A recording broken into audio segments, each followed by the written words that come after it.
right. Hello, everybody. Hi guys. We're we looking don't at know. card games. We're looking at card games right now. We're at table one for our first round. We don't have Risu with us today, but that's gonna be fine. We're gonna have a lot of fun with Gundam.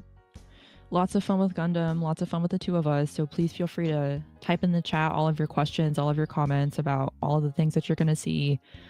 Please feel free to hate on Wing as much as you want. I will join you in that as much as humanly possible. I just can't. I'm sorry. I just can't do it anymore. I That's can't do it fair. anymore. You can only take so much of Wing plus blockers, right? Yeah. I won't lie. I played a lot of 1 Year War before, and like this set, I was Mhm. like, you know what? I think I'm gonna change. I think I'm gonna try to have some fun with maybe some red Xeon. Saw a lot of blockers. Like, you know what? I think I miss High Maneuver. I think I miss Amara, and Oh, we're, yeah. we're just back to 1 Year War. So while our players are getting set up, Ludion, what kinds of things do we see you playing right now? If you want to share, I know that we got like new type challenges coming up very soon. We got maybe we got some haters in chat that maybe want to beat you out. What are you playing right now? Same thing. I think I'm just really back to 1 Year War. I really do love Mm, like blue purple, kind of like aggro and mid range. I think with the Plurple. IBO cards and the interesting pinging you can do, plus hitting your own repair units. The deck has a lot of flexibility, and like you can watch a skillful player do a lot of really cool things with it. Mhm. However, I'm very unga bunga. I like playing my Zaku.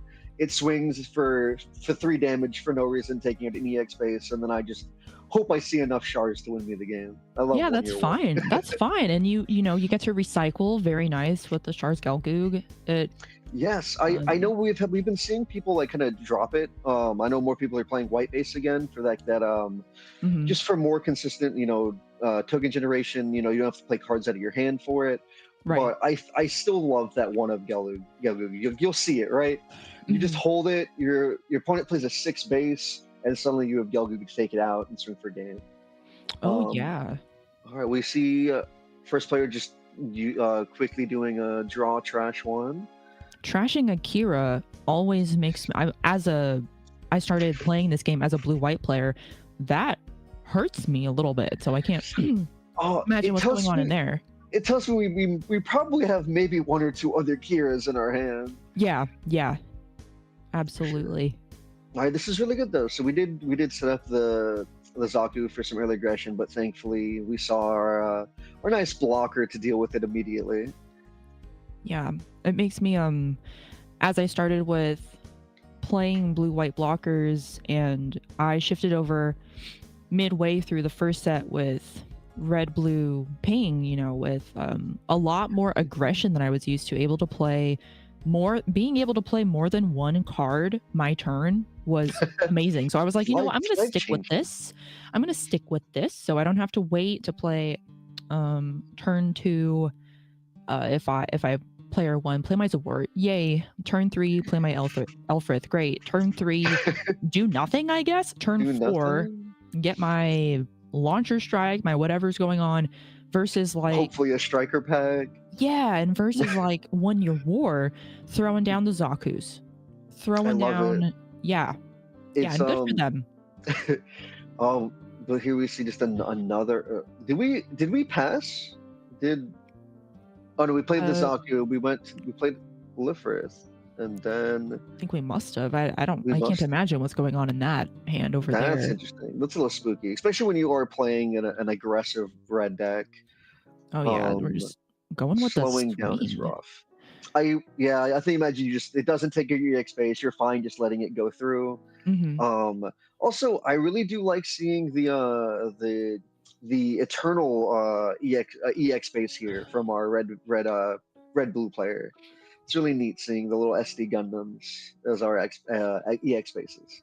Oh yeah, the bling. I think forever I am going to just use my Bandai Card Games Fest one because I survived and I want to show that like I did. So We lived through it. It we happened. lived through it. Yeah. My as a fellow judge, Ludion, um that, you know, the consistency of sleeving your decks is very important. However, mine is very out of regulation right now because I've got that EX base in like, it's like in a dragon shield and then an oversleeve. And then I have my Soletta resource, my Soletta Miorine resource from Cardfest, which is, I don't know how much it's worth in the aftermarket right now. It's ridiculous, but It's crazy. that in a case. So I feel that. I like all my tokens are the same until we get to my EX base. And my foil like beta resources, and those don't match my tokens whatsoever. My EX resource and my EX base do not match my unit tokens. It's a little unfortunate. That's okay. Even as judges, we break the rules sometimes, but only at locals, because the rule is, does it have an invite? Right? Maybe. Yes, I don't know. it's rather important, right? I mean, you are supposed to make sure your sleeves are uniform, right? You need to make sure your resource deck separate from your main deck. All the resources are the same. All of your token cards are the same. But yes, that's for like the more official events, new type challenges. It should still be enforced in a sense, but they are at the end of the day fancy locals for new type challenges. I like these holographic. Speaking of sleeves, I like these holographic like on the front that we see. What is this? Yeah, it's really interesting having like this holographic inner, which is really making that Zaku pop. I'll tell you that. Yeah, I'm sorry. I'm talking so much about card game accessories and not what's happening because I just don't understand what's going on. For our red-blue player here, I think we're just having a rough time. Like we've really only played 2 units. We had a whole turn where we really didn't do anything, which is very unfortunate. We were kind of joking like, oh, it's kind of rough to pitch Akira so early, but at the moment we don't see too much coming out of our. Oh, was it a close combat? It was a close combat. The Sananju version? Yeah, Sananju version. But even that's really not doing enough to take out this blocker. Okay, wait, here we go. What just happened? Oh, okay. I was like, what are we dealing the damage to? Makes sense. So we use close combat combined with the ping to take out the. I see Risu posted a poll. It says, "Which official Switch sleeves do you use? Official Bandai Dragon Shield Katana." I'll be honest. I actually love Bandai official sleeves. I think the art's really nice. However, I have to say I do think they require oversleeves. Oh, they do. Absolutely. They really do. The glossy. They're nice. Like they're really pretty. I love representing the Bandai sleeves, especially if you ever are in an official event, make it to that stream table. You're gonna want some official sleeves, something that is gonna be allowed on stream. But unfortunately, they do need that extra layer of protection. Unlike something like Dragon Shield, which you can just rip it open out the box and go directly to playing with them. Unless you're a little silly like me and you wanted to oversleeve KMC your Bandai Cardfest EX base, which again I know it's silly, but I use Bandai. Well, I'm out of this game now. Oh my goodness. Well, oof. All right. Well, I use Bandai official sleeves for Digimon. I'm out of Digimon right now, but Gundam, I know I should, but at this point I've been away for so long that it's just become really a brand new card game to me. I left around BT9, like after the first nationals. I was like, yeah, this was really great. Top 32, awesome. Got the Jesmon mat, and then after that I was just like, I need to settle down, and I settled down for too long, and it's too late now. And it really is a whole different game. I love Digimon. I love that game a lot, but it is a much different game, especially back like BT9 was like our first real. This is all OTK format. Yeah. And while we're not directly at only OTK, the game's tempo has sped up so much since back then. Oh sure. I'm very curious. Sorry, I didn't mean to cut you off. No, go ahead, please. I was saying I can't wait to see what how Gundam's going to develop as well, because Digimon itself started very slow. There's a lot more interacting between you and your opponent, like with how we see in Gundam, where you're kind of fighting each other. We had some chicken games going on in early Digimon, with like both people hiding and raising. But the game's gotten very fast. There's a lot more combo play, and I'm curious how Gundam will evolve and. Truthfully, like Digimon to me, this is just my personal experience, felt a lot faster at the beginning for me because, you know, you had like in set 1.5, Ragna Lordmon swinging at however many security, what you know what I mean? And then there was like Vmon jamming Imperial, blue, white Imperial, or I'm sorry, Oh, blue, old Imperial was crazy. You'd the swing, you'd evo, restand, you'd restand, you'd swing, you'd restand Haildramon. again. It was so fun. I love that. And speaking of that, though, I am very excited. The Elysian beta or Elysian game, I believe, is on the works of coming out relatively soon. Uh-huh. And we're gonna get to live through those formats again. I got to play in the beta, and I was having so much fun with like BT1 to 3 Digimon on that app. We were playing Megazoo. Yes. I was dropping those Ragnarlord level, like those Ragnarlord level 6s. They cost exactly 10 memory. You can go first, slam them down for 10, and say answer it. Heck yeah. Yes, I remember those. That it boggled my mind the first time I saw that. The first deck that really swindled my mind, I was like, huh? When I saw McDonald's, or more commonly known as Security Control, SecCon now. And the deck that I play right now for Gundam is, like, in my mind, a little reminiscent of Security Control in the way of, like, I have 18 units and then I have some pilots, and then the rest of it is really just like commands and bases that do stuff. I've been playing red, white, cyber new types, but like very heavily leaning in on the we should swing into my shield, see what happens. Maybe there's something in there. I think that's a very fun way to play, though, and it makes your shield a very fun. You know what's gonna happen. It's gambling. It's gambling, and we live for the gamble. We do. Also, it's nice. We're finally seeing our blue-red player really develop a board. With our Kshatriya. We even have our little gun tank here paired with an Amuro, which is really cool. Yeah, why not at this point, right? Yeah, it's a little scary though. Our opponent still has all their shields, and we're approaching that wing turn, right? So it's a little spooky, but we're finally playing the game. What are we at? 1, 2, 3, 4, 5, 6?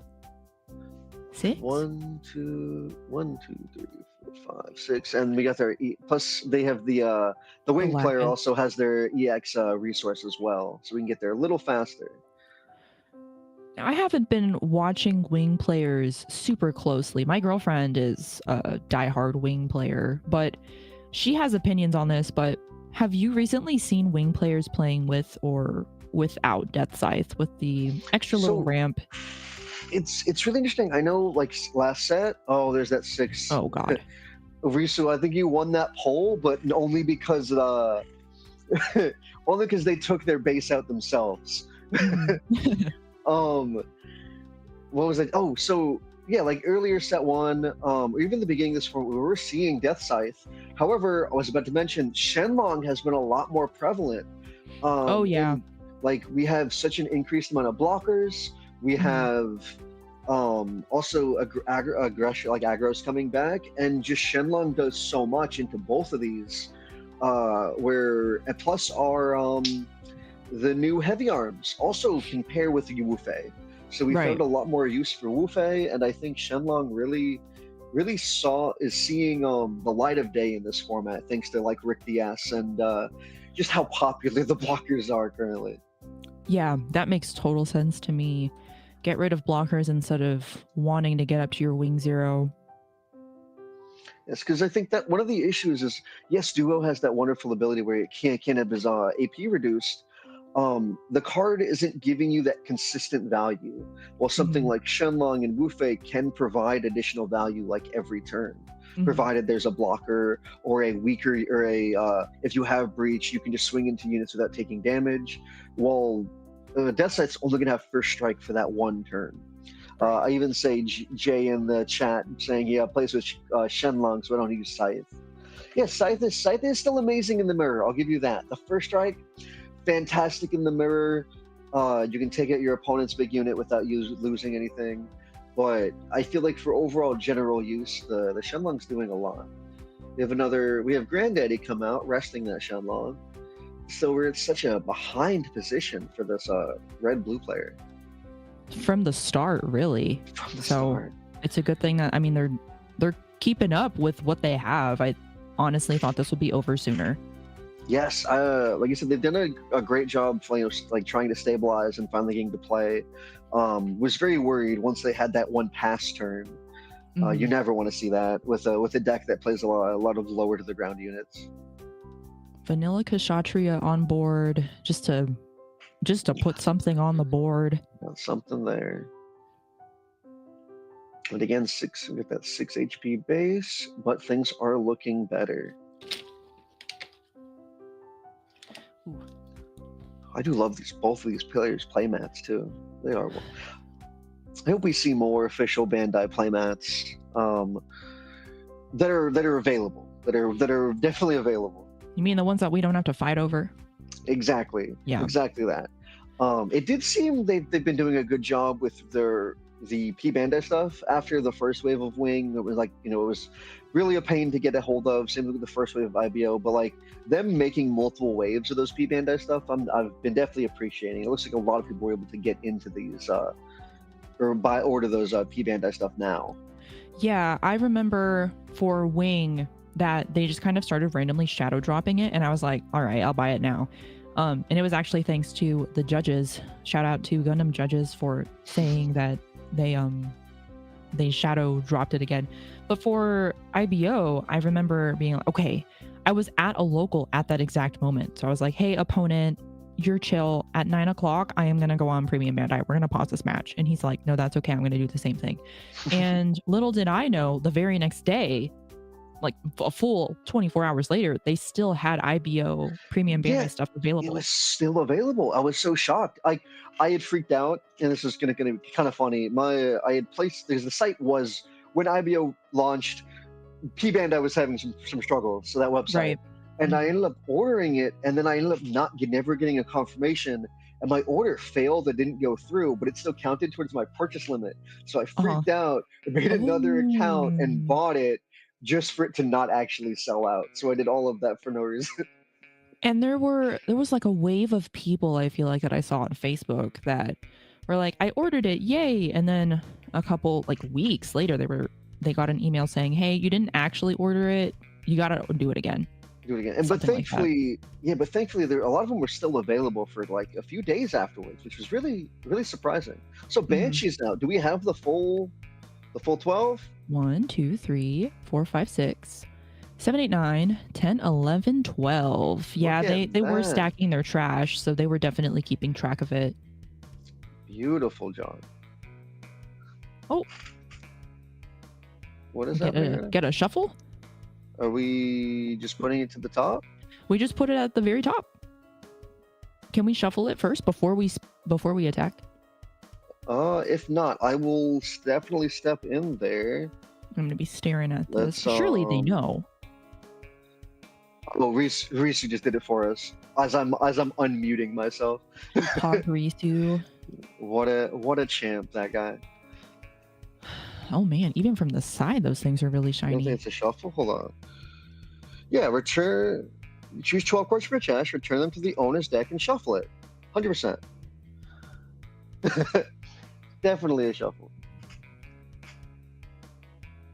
He didn't even attack yet to have taken the 12.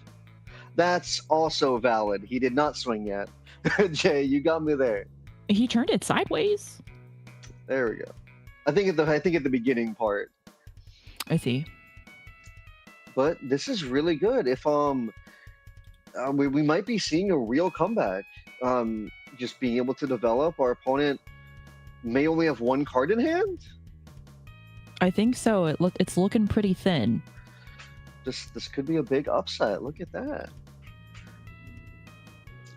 I do think that's also kind of like, while I do want there to be more card draw overall in Gundam, it is kind of neat to see like this battle of attrition throughout the game, right? Where you're fighting this war and somebody just runs out of resources. Oh yeah, gassing themselves out. Oh yeah. Gone. Oh, board is cleared. We saw all of these blockers, but they don't do enough to push for the game, right? Right. It's by nature defensive, of course, but 2 cards in hand. we do still have the issue is we have 2 cards in hand, but our opponent does still only have 2.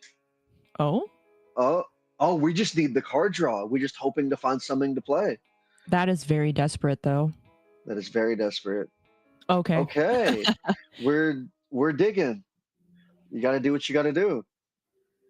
It'd be like that, you know. We've all been in this situation before. You play like Overflowing Affection, you draw 2 more Overflowing Affections and discard an Overflowing Affection. It happens. Is that? Oh my god. No, that's Wait, unforeseen. That's unforeseen. I was gonna say, if that actually just happened, I would have. They really should not have no! done that, by the way. No way, dude. Oh no. Hilarious. Well, you are psychic. You predicted the exact thing that happened, but it's amazing how often truly this does happen. It does. But it's so neat. We really just assumed the green-white player, like our wing player, was in control, going to take this game, and Merida just proving us wrong. I just assumed to myself, again, personal experience, that the wing player is at 6 or 7. I'm just gonna die now, you know. But we were already at 6, and not really a lot was happening. We just kind of kept the ricks, and that was it. That was it. And as we get to these higher levels, if we are playing things like Banshee, we're also going to be ignoring that wing 0, right? Right. Where it's like you can play the wing 0 and you're going to take out your own token, kind of thing. Mm-hmm. Oh, we're just going to rest it. Why not? Look at that. I mean, yeah, it does what it's got to do. This player has been building their hand for a good while now, though. I think they had to have played at least, 2 resolves? Yeah. I think I saw. You've seen it. No, wait. Just turning sideways. Ooh, is it an unforeseen? Yeah. Okay, that's nice. That's nice to see. Might be able to help us out a little bit. Let me just do nothing with this. Yeah. Fine. Sure. It did not go as planned. I'm like, oh, that unit can't even attack this turn. That didn't matter. No, it didn't. Oh, spooky. Oh, did we also run out of cards in hand now? I don't know if I would guess so. That's a lot of cards that we played. It's a lot, but I mean, we've put a very I love the pairing into the token. I think people should do it more often. Truly, I agree, and I'm gonna be real. I've been trying to say this since like beta format. People are too afraid to. We're too afraid to link to, like, especially in beta format. We had a lot of token generation. We had a lot of bouncing, but like people would just be bouncing their tokens. Why don't you put a pilot underneath? You get it back. Yeah, yeah. And so what? Your token's gonna go to like a different, or like outside of the play area. Okay, what else is stopping you from doing it? Oh, look at that! It's a Buster Gundam. Okay, that's pretty neat. Okay, striker pack. Buster Gundam's a very, very unique thing to see in a blue red. I think I was not expecting it. It's not something I've ever considered. I'll tell you that much. Not that it's a bad idea. I'm not saying that at all. I love seeing those unique little pieces that make me think a little bit about, interesting. Support could be a good keyword. Sure.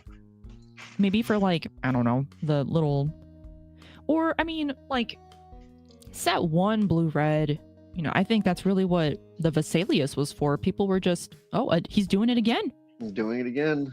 People would use Vesalius to just, like pump up their little gym, their Jin, their Zaku Mariner, just to take out the EX base. I mean, this is basically the same principle. This is the same thing, except now you can throw a bunch of Corsicas or something into your base area. Oh, great. Love seeing that. Sometimes I hate seeing it from myself. Like, I don't really want to see 2 Corsicas in my hand. I'm not going to lie. I don't know. I kind of like. I mean, as a one-year war player, I kind of love it. I'm looking at 2 Corsicas. Sure. And that's 2 Leos.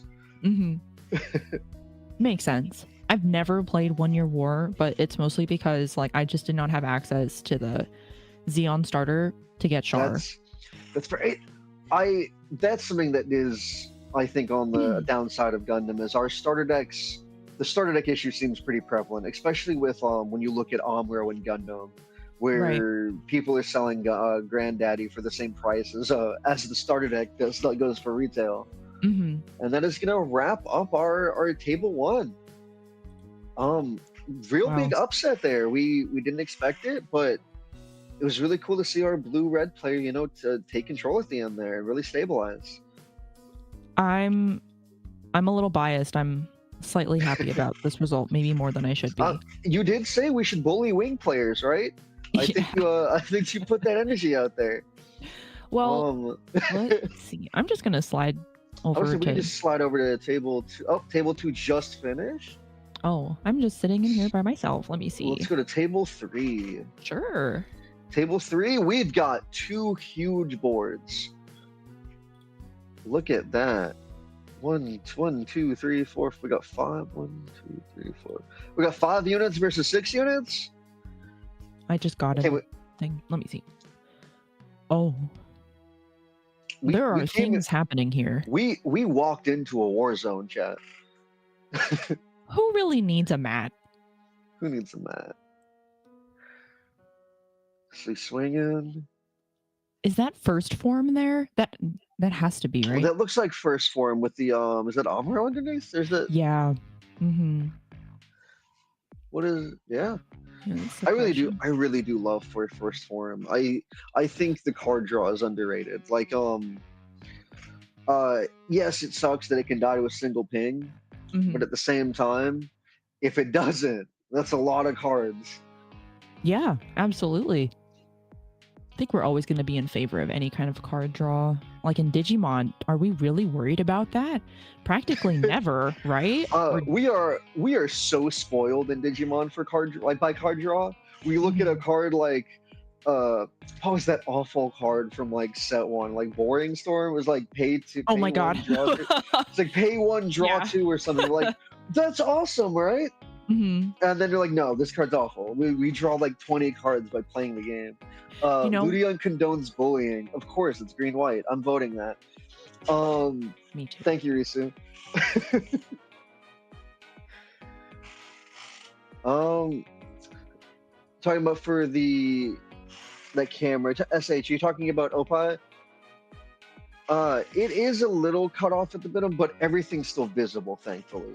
I'm not gonna lie, I've seen worse camera angles in these tournaments.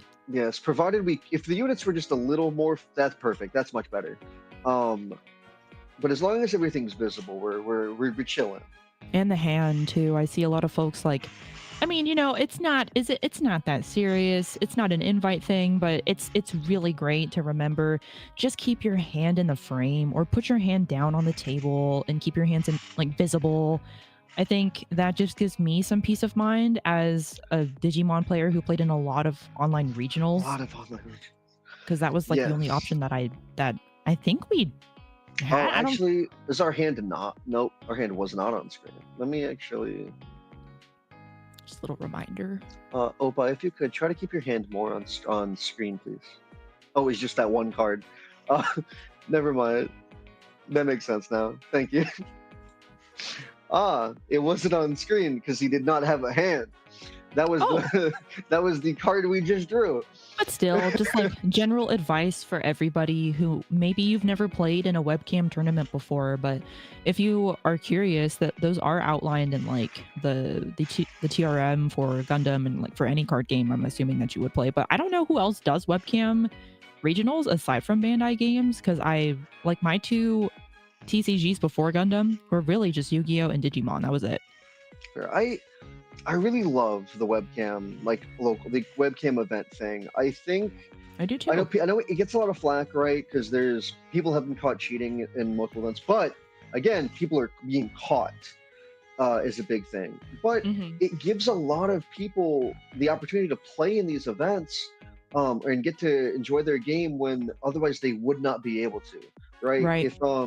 If you're not able to travel, if you can't get those like the money to go somewhere, it lets it all it's doing is extending your game to a wider audience, and I think that's fantastic. Like That's good. Digimon thrived during COVID because we had all these online regionals. Hmm. We couldn't travel, but people could still play the game. A And ton of them. I feel like I was competing in like one every month or like twice a month or something. It was like RK9 Core, Carta Magic, like all of them. we hit there's so many, and Mhm. I really love that. And I do think we've been having a slowdown on online events. I know people love the in-persons, but I really don't want to see the online events fully disappear. I think they're too inclusive to allow them to disappear. Yeah, I would definitely love for Gundam to have online events because, like you said, I mean, there's a variety of issues that people could be facing, and like for me myself, I am disabled and I have like physical limitations. So when I went to Dallas for Bandai Card Games Fest, all the standing, like it really makes it It super really hard gets for you. me, and like I I'm not going to Orlando because I just it's that's like a money thing, but Hmm. like I would rather have an option for an online event and just be vigilant. Just if there ever is, for anyone that may be watching and hasn't participated in something like that before, you as a player need to be vigilant. Record your matches. I don't actually okay. Yes, that's so. This is very important. That's allowed, Always, if right? you're yes, if you are ever playing online, it is heavily recommended to always be recording. Always record your games. Now, I need to prevalent like this is very important. Very important. Hmm. You do not always have permission to share said recordings Hmm. without that person's permission. Hmm. So always record for private use, for making sure no shenanigans are going on. Perfectly allowed, perfectly viable. You want to make sure nobody's cheating. You want to make sure everything's caught, but you are not allowed to share those recordings with other person's consent, and that is Yes. very much important because people like in the past have caught someone doing something and then shared it. Person wasn't didn't give consent, and that caused a bunch of following issues. Yeah, absolutely. But just don't get absorbed in your hand too much. Like during your turn, try to peek up at least once in a while because I'm not gonna name the videos or anything, but there are some pretty hilarious videos on YouTube of people cheating in Bandai card games that Uh, like I look at them and I'm like, "Oh my god, how did you I not can see that?" I can funny enough plug one of my like only YouTube video is I Mhm, played in our first nationals for Digimon, like our online one, and mhm. my round one opponent cheated about 20 times. Oh my god, is that your video? Hold the on, Jeff wait. Were you the the Gab Bond? the Ga- I'm the Gabu Bond player. I was Oh not my paying attention, god. That's the and video I'm talking about. No, no, no, it's no, wait, so wait, wait, wait, wait, wait. funny. So That's this is the me. one where like the guy literally like He he picks up his deck he and just well starts still he going picks up through his it. deck like above his head and then like you're like literally attacking security you're in the middle of attacking security and then he like Transcendent Sword at a trash. he moves the like trash something from his trash to the top of security. He's like, "Oh, it's this," and it's like the same card that's been on the top. It was crazy. I can't hold on. I'm gonna look up this video just to It's make double it's sure like that's you. it's like NA Jesmon cheating, and like national Jesmon cheating round one or something like Oh, that's me. oh my god! And I love the end of that video. You cut it off at It's such a not good going point to because the it's like, winners what did table. he say? He was like, "Oh, I guess I'm not going to the top tables." It was so good. Is that's you, right? That's the one. That's my video. Oh Yeah. my The god, that's crazy. and it was so funny because I was streaming the event. I ended up getting because I needed his permission to stream, and Uh huh. this all happened on my Twitch. And I remember when the event ended, I suddenly got getting messages because I had like hundreds of people clipping my VOD because of it. Uh huh. It was It was just so funny. it was what I remember catching it because what caught me was like that transcendent sword thing at the end was weird. Let me go back Mhm. and watch it. And then I watched it and I saw what happened. It's like, oh no, I had to tell them my opponent did this. And then I went Mhm. further back and then I went further back and I was like, oh no, he was cheating the whole time. I'm just dumb. I can't I've watched that on my stream several times and like my whole chat is like, how does he not see? And uh, honestly, like it really I is. was I Like was you're absorbed. so I was so absorbed. It was my first time like playing a game competitively, right? And I made it to Oh, nationals. I yeah. was so nervous. I was so like in my own head that I'm paying attention to what I'm doing, and I'm like not even looking up half the game. Hmm. And that's what happened. Yeah. No, I get it. I get it. Like my first, I don't know. I know I said all that stuff about like record your matches, blah blah blah, all that stuff, but truthfully, I never did that. I just It's put my hand down, and when my hand is down, I'm just watching. I'm watching, and then like I'm doing the little check-ins, like I'm looking up a little bit, but I'm sure that I've missed a couple of things. Like the first nationals for Digimon 2, my first opponent, I entered the VC and he was like, "I don't have a webcam." what? And I was like, "What do we How's do?" that work? What do you How do we play game? And then it's like he's late also. It's like 5 minutes into the round. I call a judge, and then he's like, what's the problem? My opponent doesn't have a webcam." And the judge was like silent for like probably 60 entire seconds, and eventually was like, you need a webcam, or you're just cut. You're cut. And he was like, "Okay, let me set up my phone." And then in less than like 10 seconds, he had the feed. And I was like, I don't know what he thought was going to happen, but it seemed, like to me it was already set up. Fishy. Yeah, it's pretty fishy. But and I do think back then things were a lot worse. I do think people were a lot more trying to skirt things or like cheat a bit more.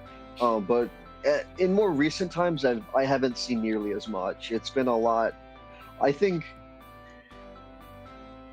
maybe it's just like the game.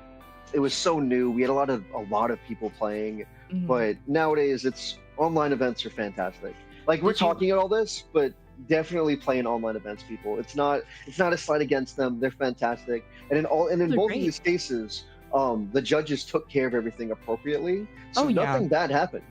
Oh yeah, 100%. And like, if anything, it gives you like someone to point and laugh at, because that's crazy. There was another Digimon video of like, I don't know if you saw this one, but really quick, like, our pairings are up, or Terra. We should head up. Let's head table one maybe again. We have, looks like Wing again versus is this the same exact? Is this Wing versus Blue Red again? Hold on. This is Wing versus Blue Red again. So let's maybe look at what's at table something 2. else. Yeah. Table 3, we have Blue Purple versus. Oh, you're looking at like the deck list. I'm not looking at that. I don't think I have access to that. We hop in table 3. It's a Blue Purple versus Red White. Ooh, that sounds interesting. That seems pretty fun. What is this map? Over there. Clean. I'm not sure. It says something, but I cannot read it. Ambassador FCBC. I don't know what that is. It is something. Maybe it's like chat. Help us out if you know. Oh, it looks like some card game accessory brand thing. It's very clean though. Very clean, man. Yes, and very good camera angles. It's a UK soccer team. Oh, okay. It's pretty cool. Interesting that there's a card game mat for that. Very neat. Like that. Yeah, so we have, it looks like, what was I saying? Blue Purple versus Red White. That's kind of interesting. I really like seeing these the decks that play Hamon, Merida, and Full Frontal. I love seeing all these variants of Neo Zeon. Yeah, me too. Oh no! Apparently, that's a card game sleeves company. It is not. It is, but it's also apparently a UK soccer team. So it's both. Okay. Oh, it does say Armor. It's a sleeves company. Chat's got our bags. They'll explain it for us. Everything. I just assume everything is a dragon shield until I'm told otherwise. Truthfully, I think that's a good way to do it. It's usually what happens. Where are these sleeves from? Are these from the PB box? The black Which box? ones? These The Gundam, I'm sorry, the Gundam art sleeves, the oh, resource. the start for Granddaddy Gundam. It's Mhm. our they were part of set one. They had released a series of sleeves. You have a Oh, and the on Lacus. yes, you have the Lacus, you have the Sharzaku, you have the RX-78, Mhm. and then there was also one that just said Gundam on it. Oh, reminds They me of were the space sleeves that I wanted to buy. Familiar start with the overflowing affection. We ditch another overflowing affection, maybe, or we just play okay. another We play one. another overflowing affection. We're gonna cultivate our hand, find Okay. something nice, hopefully. Also, where was this? I do think it's kind of funny that people have moved away from Jim for the Hyzak. And Is there just really a difference? there's no difference. It's just interesting that I never see Jim anymore. It's always Hyzak. I guess it's just so they can say, "Hey, my deck is different," and it's like just that. It's new now. This is the new card. We're playing cards over here in Blurple Land. We definitely are. It's a lot of vanillas, but the stat lines of are nice. We have, I mean, of course, the grays is also just a 2/2. But our Oh, purple Roselle essentially is a really nice stat line. oh, I'm so glad that you call it that too. I don't know if I'm personally a fan. My ADHD is not allowing not my ADHD, my OCD, both of them maybe, is not allowing me to be a fan of this like 45% turn. Like the way that the mobile tutorial game does it. Yeah. What is that? Is that the Rick? That's a Rick Diaz right there coming down. Oh god, the glare. Yeah, the glare is kind of rough. I will say that's another thing when you're playing online. Glare does happen. Make sure you're talking to your opponent. If you're ever unsure what something is, just ask them. Don't be afraid to talk to them. Ask like, do you have a blocker? Do you have X effect? Don't just go assuming things. Ask if Oh they have yeah. resources left. I think that I'm so grateful really that I really started digging into competitive card games online because that's what made me start to ask more questions. Before with Yu-Gi-Oh, I used to feel stupid and be like, what does that card do? And it used to be like a 10-minute explanation. But now for Gundam, it's like, what's the Rick at? Like, oh, it's at 3/3. Great. Well, thank you. Great. Awesome. It's a blocker. Moving on. Yeah, exactly. Until I don't know what set we're gonna expect. Oh, now I totally can't see it. But it's okay. It's gone. It's gone. It got destroyed. I don't know what set we can expect to see the game Paragraphs getting like text. super fast. Yeah. Have you seen Awakened Power, I think it's called? That's a lot of text. I don't know what the card does because I just don't want to read it. Awakened Power. Was that the one with Setsuna on it? The Gundam himself. I Am Gundam. Oh, Awakened Potential, excuse me. Potential. It's not that long, actually. Okay, it's not that long. It just looks like more than one keyword. So it's got Kira on it. That's right. He's doing the seed thing. I feel like that's a card where Awakened Potential, where we could see a Kira version of it doing like the seed scene. We could see like an Amuro Rashar version where they got like the new type little squiggly thing going on. Yeah, they're already doing it with the girls, and they did it with Close Combat too. They might as well do it with the boy pilots too. Nice. I do like that. I do appreciate, when we're getting these arts of different cards. If they like overflowing staple card, it's great. It has multiple use, so it's nice to have art for your various decks for it. I am not a fan of the die that we're using to mark the damage. I don't know what that says. I know it says 1, but I only know that it says 1 because it's a 4/2, and there's only one way that it's still alive. You're so right. I wasn't even looking at the card. I was looking at just the die.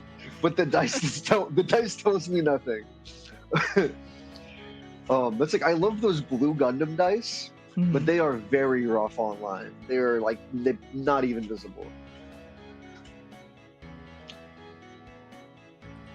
Why are we using like 80% of our mat for this? What? Oh, They have a laptop. I didn't know what that was in the corner for the Oh, FCBC. that's what that is. Maybe. Oh, you know No. what? Maybe they're looking at the laptop and they're like the webcam is above them. Mm-hmm. I've seen various people do that. That's GD02 smart. baby, out with the old and with the new. Is this about the Hyzak? I agree. I played Gym for however many months. I don't really want to see it anymore. But there are some cards that are just staples that we need to keep seeing, like the Elfrith, the Rick now. The Rick now. Amuro. Amuro for sure. I still think he's the best pilot in the game right He now. is. I think it's him followed by Kira, and I think it's gonna be a while before we see anything take over their spots. What is that? Ooh, that's like a Kshatriya link. It looks like you got it's the alt art. I do love that it does have the connecting alt art with the Unicorn Gundam. I think that was a really cool design choice. Oh yeah, I love when the card game does that. Digimon does it, I think, the best because they'll have like all the evolutions together. I wish they did it more again. I loved it was BT23. We had like a bunch of cards with multiple arts that combined with different cards. Like we did an Omnimon versus like a Chaos Gallantmon. Like it was really cool seeing you be able to pair multiple cards together. Would you adopt Swoosh GMs? It needs a home. Yeah, someone can have them. I'll give them to you. I love Jim. I will be a Jim diehard lover till the end of time. He's just a goofy little guy with a little like beam spray gun. Thinks he's a Gundam. Did you ever play by chance Gundam Evolution? I did. You know what? You know who I loved playing in Gundam Evolution? That's why I brought it up. Did you play Jim? I did. And my shield. Oh my god. His gun was so unserious though. It was so like unreal. Beep beep. It was like a Buzz Lightyear little laser gun.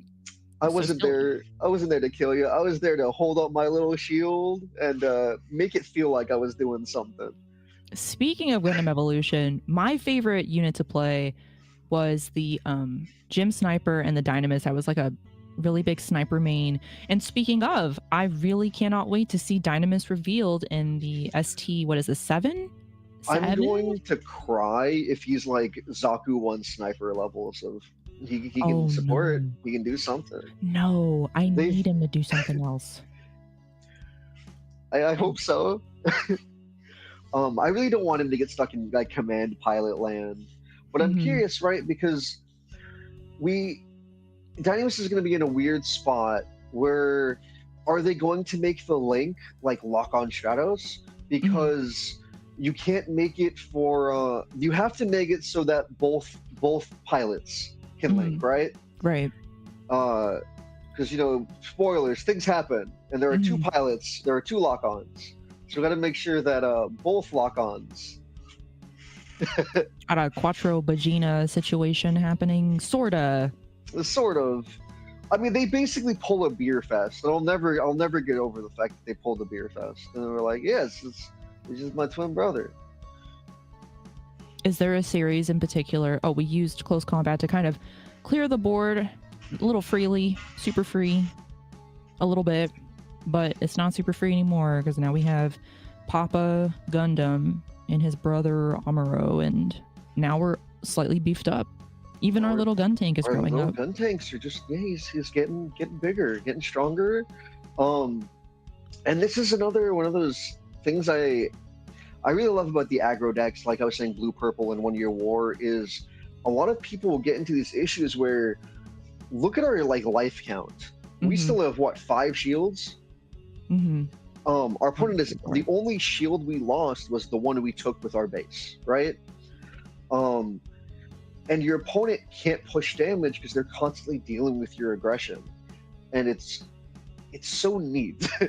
but I think that's one of the hardest things to do when you're playing against the aggro decks is finding out where and how can you push damage. Because once you start only dealing with board, you're in this kind of situation, right? Where now what do you do?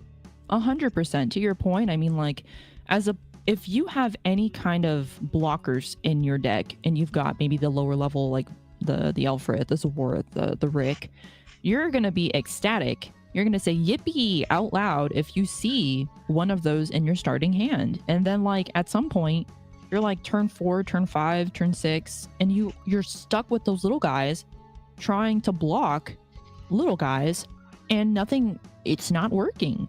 You're not putting out any damage. Yeah, and it's a thing we see a lot. But again, it is difficult because then what do? Do you just try to match their aggression because they're not going to be trading into you? You cry. You cry. Man, Amuro in the RX-7 is just so strong, so good. Yeah, I remember seeing folks were swapping out. Oh, you do got me there, Kyle. Sword Shenlong or Sword Strike Easy. That's actually 2 perfect answers to that. Both of those say, I'm gonna keep clearing you. Shenlong gets to do the breach while clearing their units, and Sword Strike can just keep swinging and bouncing units. You got me there, Kyle. Qbelay and Haman are here. What's our queen?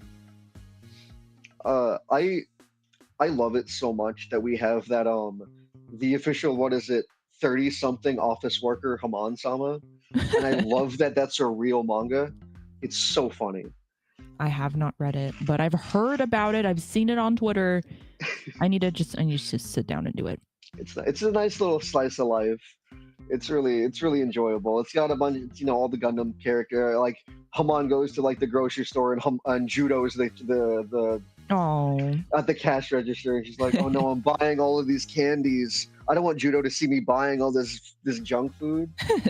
It's cute. We're going down swinging, it looks like, with red white. I mean, I'm not counting them out just yet, for sure, but we'll be able to take out that, right? Mm-hmm. And then we still have our blocker up. We are in the I do die to a link unit, but those are the gambles you have to make sometimes. And they can pay off, right? They could, because again, what if they just don't have the link unit? It buys you another turn. The only issue is I don't know how we're getting through 5 shields in a base. Oh, well, they've got no cards left in hand. They don't, and we have suppression. Oh, never mind. I forgot that the Qbelay is gone. I have to switch back and forth. Maybe we just have another one. I would like to see Qbelay do its thing. I would love to. I love seeing that card. It looks like it felt like red ping kind of fell off a fair bit. Mm-hmm. Yes, blue does have an empty hand now, so like we have the chance to stabilize and make a comeback. But that no shields, having no base, no shields, scares me constantly. Mm-hmm. They have no hand, but we never know what can change. It could be as simple as we start attacking them. We give them a shard out of life, and they. Sorry, this is blue purple. We give them a linked unit out of life, and then we could potentially die. We get a hit. We could hit an Amuro. We could hit a Mika, and then it's downhill. I think red white might be in an okay position for now. Well, I was just about to say I saw that they had a striker pack in their hand, reaching behind them for the token. Oh, our stack of tokens. Which token do I want? But no, they've definitely stabilized, right? And with no cards, we could take it. Red white has this. It's over for blue. There's a good chance. They've they said they've got a healthy hand. That sword strike looks. I guess they would have picked it for the Yangsha. Wait. Yeah. Is there an Yangsha? There is an Yangsha. Okay, there is an Yangsha. Yeah.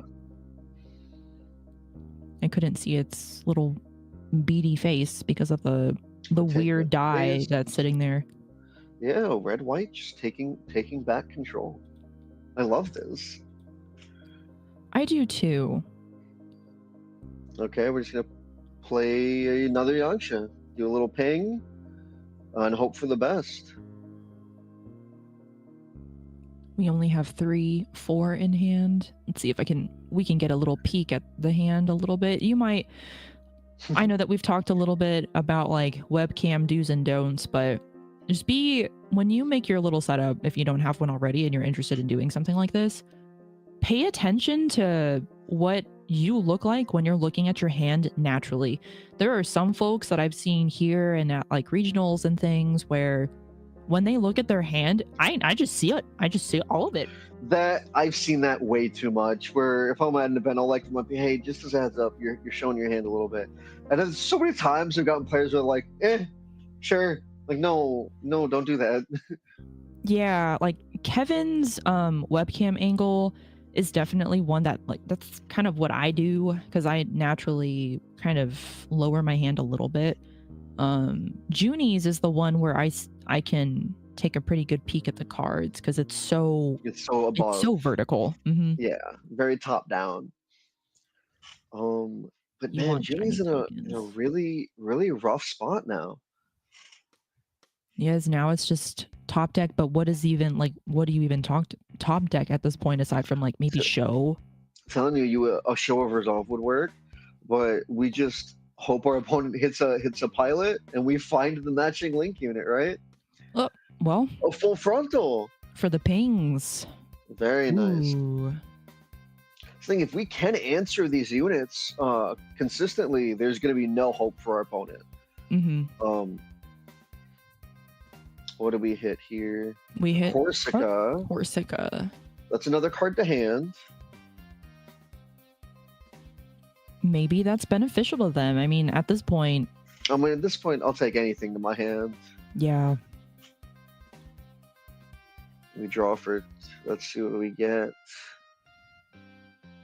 Right, because that's the scary thing. An Amuro and Link, like a Amuro pair. Amuro Link wins. Obviously we don't have it. We would have seen it already. But that's what I mean. We're like, you're not out of the woods yet. You're very safe, but all it takes is that one perfect link. And it can happen. It's happened to me many times. Many times. I mean, like for my opponent top decks something that is like the perfect one thing against me when I think I have game on board. So that's why we play the one of Char's Gelgood. We'll just see it in our time of crisis. God, this is why I'm gonna start a whole thing here. If I bring this up, I'm gonna do it though. This is why I just prefer best of 3. I said it. No, I'm gonna be honest. I agree with you. In San Antonio, we had a best of 3 tournament like this past week just to test it out. It was amazing because I'm so sorry. I did not mean to cut you off. No. I was cutting you off. You continue. Well, I think, oh my God, what's happening? Oh, no, we don't have the Amuro. We don't have the Amuro. We would have hit it. See, and I don't know if that's, if we don't have, it's a question, if you don't have the Amuro, do you drop the Gundam this turn? I wouldn't because what is really the benefit? It's not going to swing. It's just going to get pinged. I mean, there's the argument that they do have to deal with it, but at the same time, who cares? They're not going to want to. They're not going, right? It's spooky. It's just a desperate debate, I think. Yeah. A pack of shows that have EX bases without resources. Pack of shows that have EX bases with resources. Repeat that, Ryan? Let me read that. I have Lisdexia, so let me see if I can make sense of this. How about a pack of shows that have EX bases with resources? Yeah, I'm still having trouble. Can you rewrite that for us? I think we're both confused. Oh, talking about getting foil extra cards. Like show of resolves and EX bases and resources, stuff like that. The shiny tokens. I do want to see more shiny tokens. I just see shiny tokens. Because I think Gundam does have a really cool design space where in a lot of games your tokens are pretty much your fodder. You know, like they're like your 1/1 goblins. In Digimon, they're like the things that aren't even really Digimon half the time. Yeah. But we will have Gundam tokens where they are.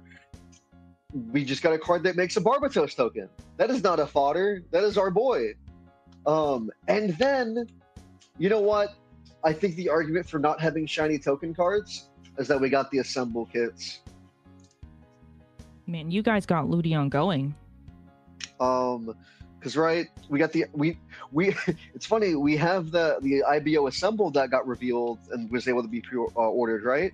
And we just now saw a card that makes a Barbatos token, so now we can use that on top of our tokens. Ludion, we now have Cubile on the board, and it is swinging. It is swinging. Is that a Mika? That's a Mika. Mika. I think we're too far gone though, right? Yeah. We have game on. We just have game on board. We got suppression, and that should be it. Should have technically revealed both of those at the same time, but that's because it doesn't hit one after the other. It is hitting both shields. They're both being destroyed at the same time. And if they have burst effects, that's the same time. Let's keep turning it sideways. Are we scooping it up? Nope. We are turning sideways. I would scoop it up. Like at this point, I don't see how. It was double Mika. That's unfortunate. Very rough. But there it is. So twice now. We had last round we watched our red player take the reins and stabilize, and we watched it happen again. That's really cool. It's super. I mean, it's super late game anyway. You're kind of doing in a way like the same thing Wing is doing. Just play a bunch of blocker striker packs until you can find your Cubile and your Haman, your Kshatriya, Granted, you don't have to wait too long for that. Yeah, you don't gotta wait till turn 8. So that's fair. Let's see, who is still playing? Going back, just briefly, I don't know how brief it's going to be. Actually, we can talk about it the whole night if we wanted to. But the best of 3, truthfully, I think it will always cater to the more skilled player. To help to table 1, watching the end. We got a Psycho Gundam on field. But yes, to follow what you were saying, yes, thank you for bringing the best of 3 conversation back. It will go towards the skill player. I think there's a lot of nuances that we lose in best of 1, especially for a game that is not leader based. And I think me and Reese have talked about this before, where you don't know what your opponent's playing until you see both colors. Right. You don't, and if you're unsure what you're going into, you're probably going to mulligan for something like aggro, right?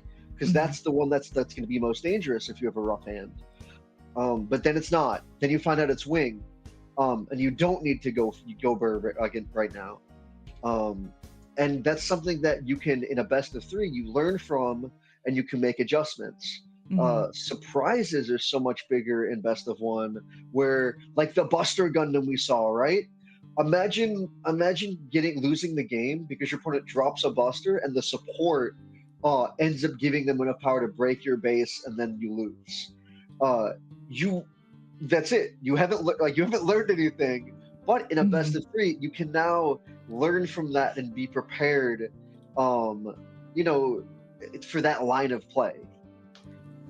Right. And I think it's a lot. We're at table 7. We're looking at table 7 now. Red white versus green white. And again, like similar principles in a way. Just wait, kind of stall it out until you can get your little boss monster out there. But I think that I don't know, for the tournament organizers, I'm sorry in advance, like if Gundam ever goes to best of 3, because I know it'll be rough for them. But as a competitor, I think it's just the best thing for us. Although, like, I will say, when I went to Dallas and did that regional, it was crazy being done by, like, I think we were finished close to 6. We started at like 10:30, 11, I think. So with how quick that went and the amount of time that you have to take a break and just kind of regroup is sort of nice, I think. Yeah, so there's the argument that it does take longer. Like, I love Digimon. It's best of 3, like 9 rounds. It's like an hour a round. And yeah, it takes a long time, but from a competitive perspective, it's only benefiting the skilled players. It's only benefiting the players in the long run. It does hurt from a organizer standpoint. You're paying people for a longer time. You're renting a venue for a longer amount of time. I don't think Gundam will ever go to best of 3, but I personally would love it. Yeah, I wish for it consistently every week when I'm losing to Wing. Actually, not seeing it too much these days. I say to each their own, but as a person who played Digimon and Yu-Gi-Oh, I don't want to go back to best of three. I don't want to play forever for locals and other events. See, I can understand that. You want to get out of here. But on the flip side, I came here to play my card game. With the I want to play. homies. I want to play my card game first. I'm also the same person as if I'm like X3, I'm probably still going to be playing in the event. I'm just enjoying playing my card game. But but I do understand not everyone, is about that life. Some people do, they want to play, they don't want it to take up their entire day, and I do get that. But I do love it. I do love the being able to play my game for a longer period of time. Yeah, it is very mentally taxing though. I tell people, I'm a band director. I teach at a middle school and a high school, and there will be, like days where we have to get to school at 2 a.m. and we come back at 2 a.m. the next day, and from like a marching band competition and all those things. And I truly, even with all the physical and mental stress of that, I truly feel like I have never been more tired than like playing my absolute best for like 9 or 10 hours. Yeah, and that is an argument. Like I even see marching band. Yeah, I was in orchestra. I kind of wish I was marching band. But I also see Nate has like the best of three we did took so much brain power. With you saying how it is very exhausting. It is, but I do think that's also a testament to play. Like, it's really impressive when you watch someone play like a more intensive, skill-intensive deck, and being able to see them keep that up for 9 rounds. It's very impressive. Oh yeah, absolutely. Risu's a flute player. That junk blows. I didn't know that. I didn't know you were. I think you did tell me this actually, that you were a flute player before. I almost said fruit player. Risu, I'm gonna get you a flute sticker when I see you in Vegas, or if I see you in Vegas. I'm going to Vegas. If they give us best of 3, do they give us a side deck? Digimon doesn't have a side deck. That's a hot topic. I personally don't like side decks, but I think they're fine if a game is built for the side deck. Risu, on the other hand, loves side decks, and thankfully he's not here to verbally tell me that we should have them. So no side decks, not a fan. I'm very neutral, truthfully, but I mean... let's go to table 6. 6? Yeah, I'm not a big fan of side decks unless a game is made where they've intended side decks from the start. Like we had that period of time where we attempted side decks in Digi, and it didn't really make like worse decks better. It kind of just made the better decks still better.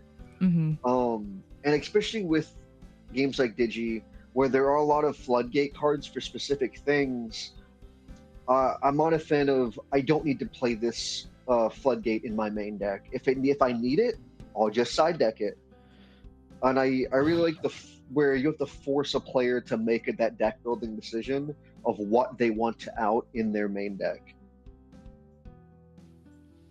Something I enjoy about the current state of Gundam is it's very easy to tell what the game's like, who's winning, by just simply glancing. Like, it was very obvious. You sure our airstrike isn't like just winning the game here? I wanted to, but it's against Daddy Freedom, I think, is what that is. It's so blurry for me. I can't really tell, but it looks like Daddy Freedom. We've got Aerial with high maneuver. Here. Yeah, we do have high maneuver, so we can't even block if we wanted to. It's scary. It's really scary. And I think, what is it? It's a 6. Oh, wait. 6? Okay, What is happening? We're gonna tap or we're gonna bounce, right? And then what is? So we have the rest, and then what are we bouncing? We need to get rid of the aerial. So, well, maybe we'll just swing into it or something. But I mean, that's gonna lose you. There is the issue though, is if you do bounce aerial, right? You're just giving them a link unit back to hand. Oh, I didn't see that. That was Soletta underneath. Yeah, so we can't get rid of that. But what do you do? Yeah, I imagine we just block with freedom. Yeah, we just block with freedom. 1, 2, 3. We play our last card in hand. It's a Lifrith, and we ended our dreams. We're fighting till the end. Appreciate this, and I like this mat that this player has. The Gundam. I don't know what this is though. My head is upside down as I try to read it. Is this the Yokohama? This wasn't when they factory. Built the gun. This wasn't when they built the model. Gundam Factory Yokohama? Question mark. Well, sure, but it looks really pretty. It does. It makes, like, looking at it makes me sad that I never got to see the moving RX-78 that they built. They need to just put it back. They gotta put it back. Oh, we have another Soletta aerial link pair, so it's pretty Jover. Pretty Jover. Are we just passing there? Oh, I guess we need double blocker, right? Not really. We have a base.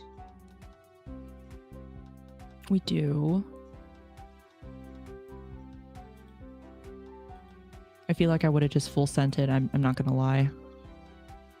Especially as we're closing in on the we're going into overtime, I think. Our opponent only has one. Let me look at the time. Yeah, we've got about 1 minute and 40 seconds left, and this is the last table. Also, I will say, with that whole, like, the complaint about like things being long, at least for this week and last week, we really have been going to time, which have been really impressive. I think set 1, we were going into time a lot. But I think people have just sped up their pace of play overall. Yeah, just getting more familiar, I think, with what's going on, maybe doing their own research and watching Eagle's Nest, which we should be doing every week, and supporting the channel and the tournament. After this match, we should sell out Risu a little bit and talk about his Cookie Run tournament. I would love to do that. I think that'd be a great idea. Cookie Run, I think is probably better than Riftbound at this point. Risu's really plugging Cookie Run, and I'm gonna agree. Cookie Run better than Riftbound. I'll put my stamp on that. I do think I've seen more friends. Yes, also the free Gundam tournament. I didn't mention it yet because I think you had a slide. I thought you had a slide for it after this match. The link is in the description. Thank you, Risu. There's also a free Gundam tournament. I can't speak. Words are hard. There's a free Gundam tournament tomorrow for Eagles where they're testing. The link's in the description where they're actually Eagles testing out his new website. So if you're here, you love Gundam, you want to play Gundam, it's free. You have a webcam. You come play with everyone tomorrow. It's gonna be awesome. It's a great hang. You get to play card games, and I don't really see a downside. You don't have to pay for anything. Just play a card game. There's no slide for that tournament. So check the description. But you know what we do have a slide for? Cookie Run. Risu, give us the cookie slide. There it is. There it is. The game that will kill Riftbound. The game that will kill Riftbound. It's awesome. It's going to be 11:20. Oh, it's tomorrow. It is tomorrow at 8:30 p.m. Eastern Time. Risu, it's a webcam win-a-box. I can say, while I haven't played the game yet myself, I've been tuning into a lot of his streams for it, and the game looks very fun. I think the art's really cute. I do love the pine cone cookie. My favorite every time I see it. But every time I watch, I think the mechanics are very interesting. Like how the cookies have their own health and their own little damage zone, and then you die from your break zone, this break zone from them. Where if you have enough levels of cookies in your break zone, that's how you lose. Round 3 is up. But also, here is the other sellout. We have Eagles on Mondays and Wednesdays. Mondays is Eagles Nest Digimon Win-a-Box. Wednesdays, like today, is Eagles Gundam Box tournaments. Friday, you have Digi Galaxy with their Digimon tournaments. And Sunday, we got the Gundam fight. Our friends in Europe. Our friends in Europe. I was trying to remember where they were from. Thank you. So check these guys out too. Round 3 is up, so let's go ahead and take a look at what table we want to check out. I feel like I haven't Very- seen the name Bunny Fufu yet. I'm just gonna see what's going on in there. Oop, I'm.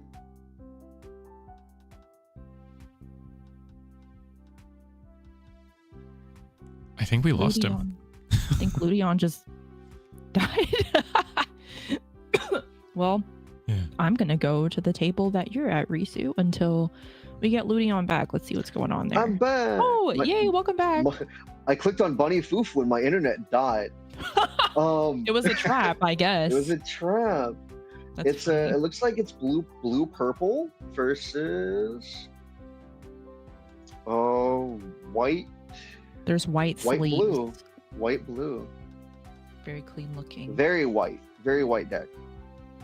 Man, how do they not show all the grime that accumulates from being a card game player with those white sleeves that Those you're going to see in a little bit stream? You can't see it right now. You just see our pretty faces, but you will see there it is. There it is. Some very white sleeves. I have to say that's something that I have very dirty hands. I love this shirt. That's such a funny thing to say.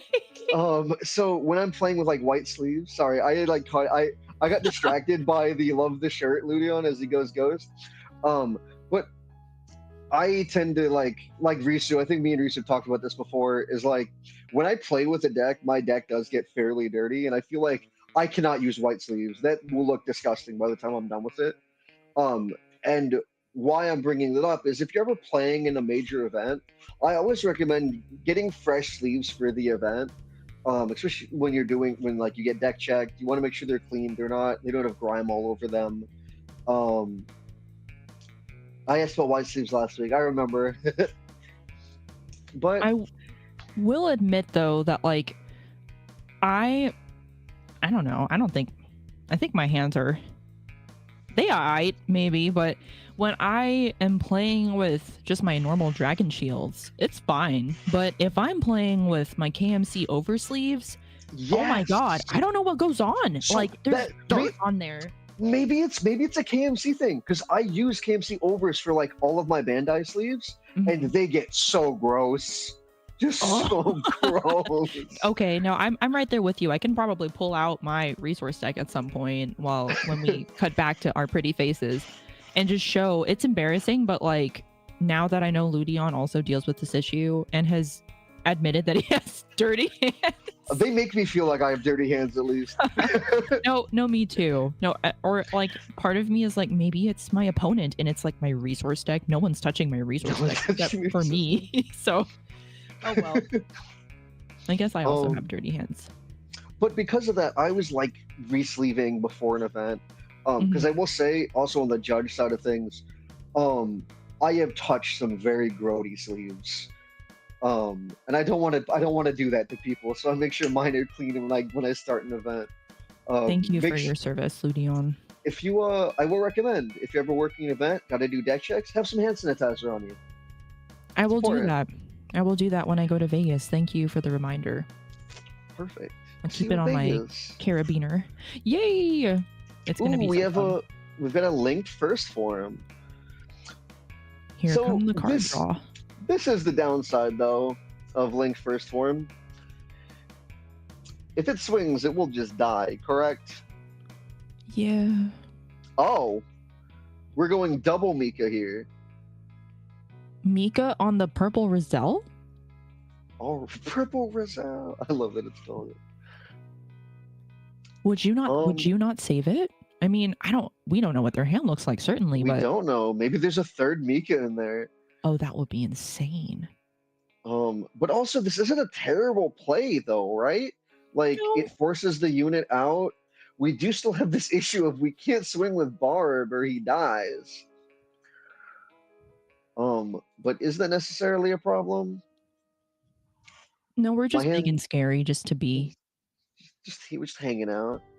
My hands get sweaty, and it always happens to me. Even the first round, yeah, they get some sleeves get really gross sometimes. And now I've learned it's definitely the KMC overs that just love to collect that dirt.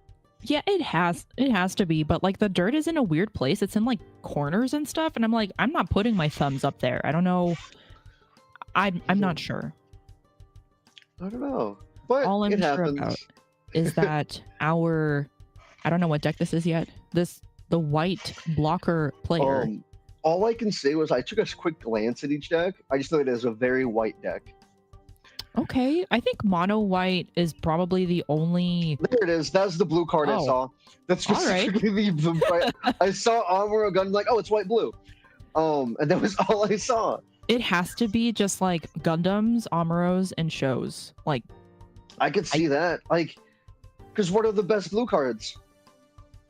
Gundams, Amuros, and shows. Or you could be a little spicy and you can do that GD01 Gundam that sometimes people will use instead of the starter deck. I think the starter deck one is far superior to that one, truthfully. I do agree. I do think the extra AP is massive. The Repair 2, insane, and it's got a bigger butt. There's the argument that starter deck, the GD01 Grandpa draws you a card. Yeah. But I don't think it outweighs just how strong starter deck Gundam is. Mm-hmm. We're gonna Talgies. And we're gonna start seeing, I think it's a celestial being. I can't remember what card it is. Oh, it's Exia.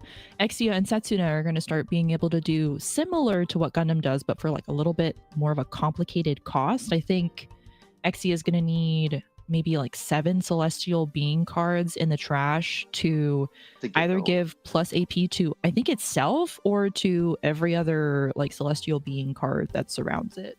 Something like that. Where are you? Gundam spoilers. Also, I think it's very interesting that we're going with the green purple for celestial being, where it's not, this isn't like a it's not like a, oh, we have Gallahorn and Tekkadan. We have, this is just 2 different colors for celestial being. Mm-hmm. Not really colors that you see like interacting with each other very much. Yeah, so I'm kind of excited to see what else is going to be in the starter deck, plus the because I think this is the first time we've kind of see them force a 2-color pair. Mm-hmm. Oh no, we've seen Marita, we've seen Banshee in red. This is true, and like it's not, doesn't feel like to the same extent. Mm-hmm. Well, I gave Bunny Fufu my my gems before this round, and they're putting it to good use. I'm very happy. You're swinging with it. Look at our boy Jim. He's doing his best. He hit that Archangel.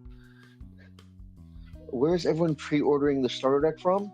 You know, I got no idea. I'm hoping someone I know helps me out, because I myself have been having problems getting sealed product, which is rather unfortunate. But I think that's an issue that multiple people are having, and I'm really hoping maybe by that time things will maybe even out and get better. Mm-hmm. Yeah, our area in San Antonio has been doing fairly well with product. There's a place in particular that has been consistently selling starter decks and boxes for MSRP. So I'm very grateful to be in the position that I am. What do we have here? What did we just do with the freedom? What just happened? What did just happen? I don't know. Maybe it was a overflowing. I didn't catch it. Oh, no, that's not freedom. That's Striker Pack. I don't know. I think GD01 Gundam complements us too. I think they do start complement each other very well. Getting up to Repair 3. It sounds like I need to make a drive down to SA. I mean, for starter deck, what is it? Starter deck 1 for retail? I think that's pretty much worth the drive. I mean, yeah, and you know, the San Antonio folk, we usually go, everyone stay away. But honestly, like, there's a lot of set 1 box and starter deck content here at MSRP that I think like anybody, I think anyone could come down and you wouldn't get looked at funny by like a local person. It's for the new type challenges where like people will start will start looking at you a little funny because they fill up so fast that a lot of our players don't get to get into them. Yes, it's so like I think I was only like successfully able to get into like 2. There it's rough out there. Like the game's fun, it's popular, and there's a lot of people that travel and just show up to like the release events, the starter deck events, the new type challenges, where it can be a little difficult to not only get product but play in some of the local events. Absolutely, and that's why it's so great to participate in tournaments like this with equals. Yes, And they even allow proxies. I think that's great. it's so welcoming. It's a like Eagles Nest is a beautiful place. You know, you get to play your card game. Even if you can't, get product, there's proxies. You're not held back by your wallet or scalpers. You get to play, just enjoy and play the game. I love that so much. I don't think we've actually seen a single proxy tonight, though. I remember when the set dropped. I'm sorry. No, I was agreeing. I don't think we have either. But I remember when the set dropped and everyone had been printing their cards in black and white. I'd have to like look at Eggman or something just to be like, what is that card? What am I looking at here? It's just a black and white. Everything looks like a white card. Mm-hmm. I think we saw it with the RX-78, the people. I'm sorry, I'm trying to catch up on chat. On the RX-78 or the people on TCG Player? Tucker, elaborate, please. Are we talking about aftermarket stuff? Oh, I think so. It's 4-2 for the starter deck and GD on Gundams. Oh, yeah, they're talking about the ratios for the Gundams because starter deck, the Gundams complement each other. So if you like a 4-2, you play 4 of the best one, the starter deck, and then 2 of like the set one, because they do complement each other. Whereas the set one will give your starter deck Gundam an extra repair, and our starter deck Gundam will give our set Gundam additional AP. Mm-hmm. That makes sense. I'm caught up now, chat. Thank y'all. Yeah, I need to be looking at y'all more. I need to pay attention to y'all more. I got lost in the yap for a good minute there. I love getting lost in the yap. I was so lost that let me see, has progress been made? We still got Gems and Purple Roselle. And Purple Roselle. We still got the Archangel, which the only damage done to Archangel was by our boy Jim. So let's go, Jim. Let's go, Jim. I appreciate very much the Bunny Fufu having a die over the shield so that we can see how many they have left. But I stack my shields in a staggered way, and then people were like, "That's against the rules." And then they saw that it's more visible. It is more visible. That's why I do it. It helps me as well. And then people saw it in, what are those things called? The link stations. Link station. They're yeah. like, oh, I guess it's okay now. But okay. The link stations are not necessarily a reflection of the rules. Correct. A lot of times they do a lot of like exhibition stuff. It's nice fun. It shows off things. Was it the link station where we saw like the Age versus IBO match? Maybe. I don't remember. The one link station that I need to clear my throat, has stuck with me is the one where like the dude was doing all the annoying card game player What Shaka habits. Shaka? The what? Is it the one where they're like, what Shaka Shaka? Where he's like driffle shuffling his hand, he's like, oh yeah, like hand shuffling, repeatedly. Snapping, and the girl is like, yeah, that. It's so funny. It's so good. It was perfect. The only thing that he missed was him like pointing and looking up at the sky, like pointing on his mat several times. Like I'm like the thing, like they're like calculating. I love that. Is there like a card game player peeve that you have, like a habit that in particular messes you up a little bit? I personally shuffle my hand way too much. Like I'll be watching like either myself like recording or like a game where I was playing on a stream or something. I'm like, man, I need to stop touching my cards so much. It's fun. It's fun though. Like I fidget all the time, so I just start moving stuff around. I do have a bad one though. When I don't recommend people doing this is where I'll sort my hand.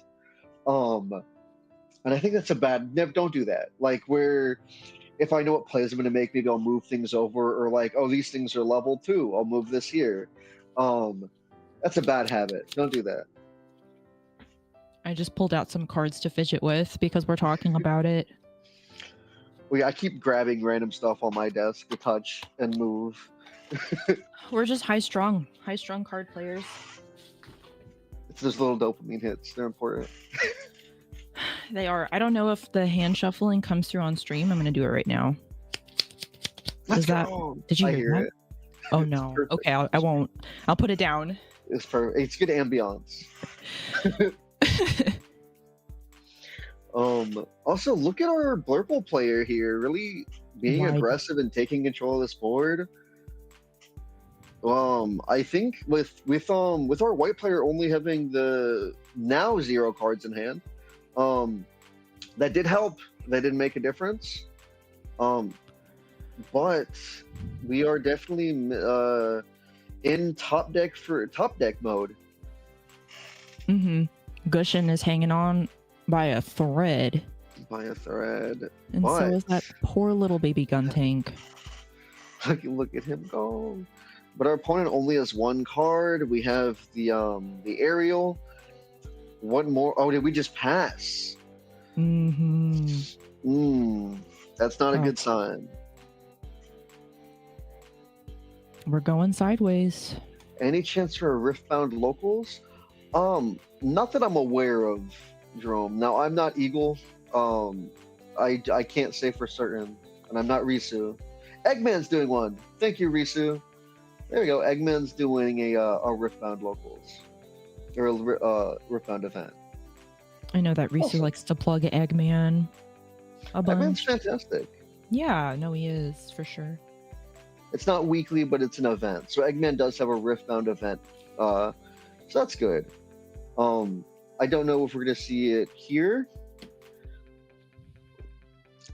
But we do have Cookie Run coming. Risu has Cookie Run tomorrow. So hear me out. Ignore Riftbound. Get some Cookie Run and play in Risu's Cookie Run events. Question for Risu. Is Risu going to be commentating on Riftbound? Because I know that you and Eggman will often collaborate together. I see it on Twitter. Twitter.com. Jover. Yeah, it is Jover. We still have a lot of time left. So let's go ahead and let's move to... Let's see. Let's look at these tables. That looks like Blurple again. We have 2 Sananjus over here. Okay, let's go ahead to table 6. Let's do it.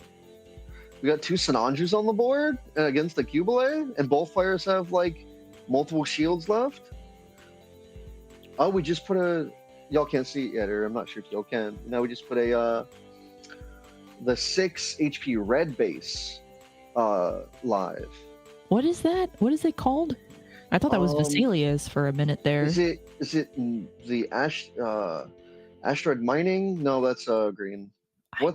It's the, if I recall, it's the in Unicorn Gundam, it's where when they kidnap Banager, they see where all the Zeon people, all the Zeon remnants live. You're so right. If Riftbound survives Cookie Run, yeah, Riftbound's got to survive Cookie Run. Cookie Run is killing Riftbound. Let's go, Jay. Oh, it is mining asteroid. Okay, yeah, mining asteroid. You second-guessed yourself, Mr. Judge. Really I don't think you need to do that. You're an expert. I just love Gundam. I love that that kind of window into the Zeon remnants, like everyday life during that. And then the Federation came and ruined it. So let's go Earth Federation. Oh, we have our own mining base. We do. It's looking pretty rough for Sananji right there. Marita's getting some nice needed revenge in here, and kind of fighting full frontal. The flex of the content creator playmat though. Oh, it's so good. Oh, it's a Haman. I love that. I think that is one of the coolest. Like, God, I wish I was there. Release events or like exhibition events I've ever seen where like they had people come to the, what was it, the NASA, I forgot the name, it's of like the actual space observation center thing. Yeah. And then they all got briefcases and the jackets. And the jackets. That was so cool. I'm so jealous of it. I wish. Me too. Such a beautiful event. And then the playmat's beautiful, the jacket's beautiful. Really well done by Bandai. Yeah, I'm not gonna lie. I look on eBay every now and then to try to find one. I just think it's so cool. It really is, and it's such a like unique thing to own. I have seen a lot of fake versions online nowadays. It and the Soletta as well. Yeah, it's a little easy to tell when they're I think the fake ones are being stitched around the borders, and then also the AI, what is it called? The AI upscaling. If you look closelier, that's not a real word, it's just a word I like to use, is their Miorine and Soletta's hair like combine really weird. So if someone is selling a mat, like look at their hair first. Look at their hair, check around the edges of the playmat, things like that. But to be fair, there's nothing wrong. Like if you just want the art, that's fine. Yeah, absolutely. Just please don't pay like $350 if it's the AI upscaled one. Yeah, don't do that. That's an L. Big L. But I don't. Bottom needs to be careful about bleeding their hand. Yes, we talked about that before. With these top-down views, it's very easy to accidentally start bleeding. And showing your opponent their hand. I haven't heard the term bleeding in so long. I don't think I use that. I just said I can see it. I kind of like it because then we can kind of talk about what might happen. But yeah, definitely not good. Yeah. You get another compliment on your jacket too, which is incredible, by the way. Oh, thank you so much, Jay. I appreciate you, dude.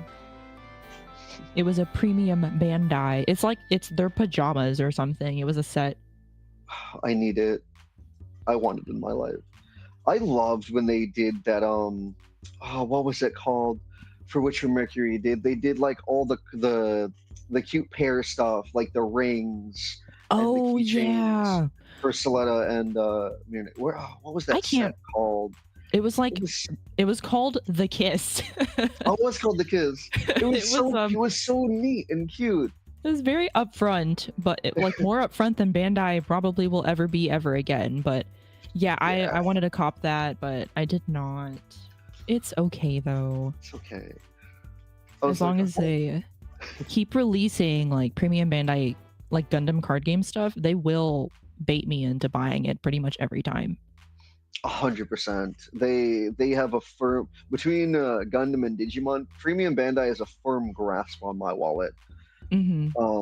Especially whenever they do like the celebration sales, and then they start throwing a bunch of the Gundam based kits on P Bandai. I'm like, well, this is my only time. Then I wait for like 6 months for a model kit to show up.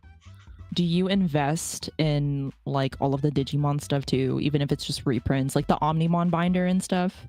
Oh, I bought 2 Omnimon binders, but I play Omni. You're talking about the one with Omni Ace, and they do like the T posing. Yeah, and it's like literally the evolutions of Agumon and Gabumon on the side. Yes, I had to get 2 because it comes with 2, each one comes with 2. So, and at that time I played with a playset of those cards. It's like, well, I need 4, and now I have a second binder I can't get rid of. Maybe it could be like a prize at a local that you can host. Let's see. Ooh, look at that. We got 2 Leos on the board. Shoutouts to Oz. Shout out to Oz. Shout out to Speaking- Corsica base being a crazy card. You're right. I'm kind of sad we haven't seen any Epion or Talgies. I mean, I know it's a dream for the Oz folks, but someone's got to play it. Come on. I know last week we were seeing like Epion a fair bit, but I don't think it's just been converting well enough. Mhm. Like it is a really cool unit. I do think it's also really neat how it does it's you can burn its effect, right? You can do an oopsie and like you get to blow up opponent's unit and you're like, well, I just wasted my unsuspend. Right. But I do think it's a really fun unit. Also, I hate that Forbidden Gundam is a good card because this card I always see this card every week, and I hate Forbidden's. I'm sorry if this is a hot take. I hate Forbidden's design. He looks goofy. But it has an Eggman die on top of it, so it's okay, right? So it's okay. All right, it gets the Eggman pass. Oh, I do. Just that line of the three. What was it? I get the Destiny ones and the Seed ones confused of the trio. Mhm. It's Freedom, Abyss, and who else? Or is Abyss Destiny? I What were their names? don't know. I watched both of those series one time, and then I watched Freedom one time, and I thought it was a little silly. Yeah, there's The this girls guy. look weird. Yeah, they do. Seed does have that thing of they made sure to put a lot of women in the Archangel, and they Yeah. had to make sure the Archangel got shaken a lot. And Yeah. that is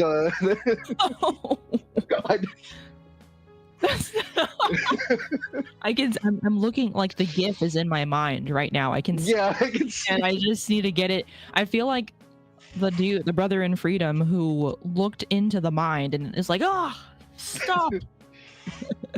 Yes, Raider is one of them. Thank you, Jay. Is Abyss the third one? Is it Forbidden, Abyss, and Raider, or am I being dumb and is it Abyss actually from Destiny? I know Gaia is Destiny, which I do. I actually love Gaia's design is really cool. The Lagui that's also a Gundam, where it does like the transform between like dog mode and Abyss is from Destiny. Mode. So I don't remember the third one Calamity. Thank you. It's Calamity. Ah, that's right. Thank Calamity, you, chat, for jogging our thank you memories. so Thank much. you. I get those 6 units all confused for each because they basically the same thing. All that women in the Archangel shaking. Yeah, it's all 3 of them. They made sure to put them all there. It's Chainsaw Man levels of fan service in Gundam Seed. Maybe even more, actually. That's a lot. Also, Wait. think about how beautiful that Barbatos is. I was just thinking that. I was looking at and against like the pink too, very pretty. Yes, it complements it so well. But yeah, Seed has a lot of. Well, see, I think Seed did a lot of between the fan service. It tried to have like a lot of drama, which it felt off. But I still enjoyed the series despite everything. It was like a Gundam opera, truly. Yeah, Gaia, Abyss, and Chaos are Destiny. Raider, Calamity, and Forbidden are Seed. Perfect. Thank you, chat. Blurble's Thank super you. wide, but it's dying because we just have a bunch of like the littlest of baby man tokens that we can possibly have out here right now. Well, what are we doing to take him out? We're just swinging over him, I guess.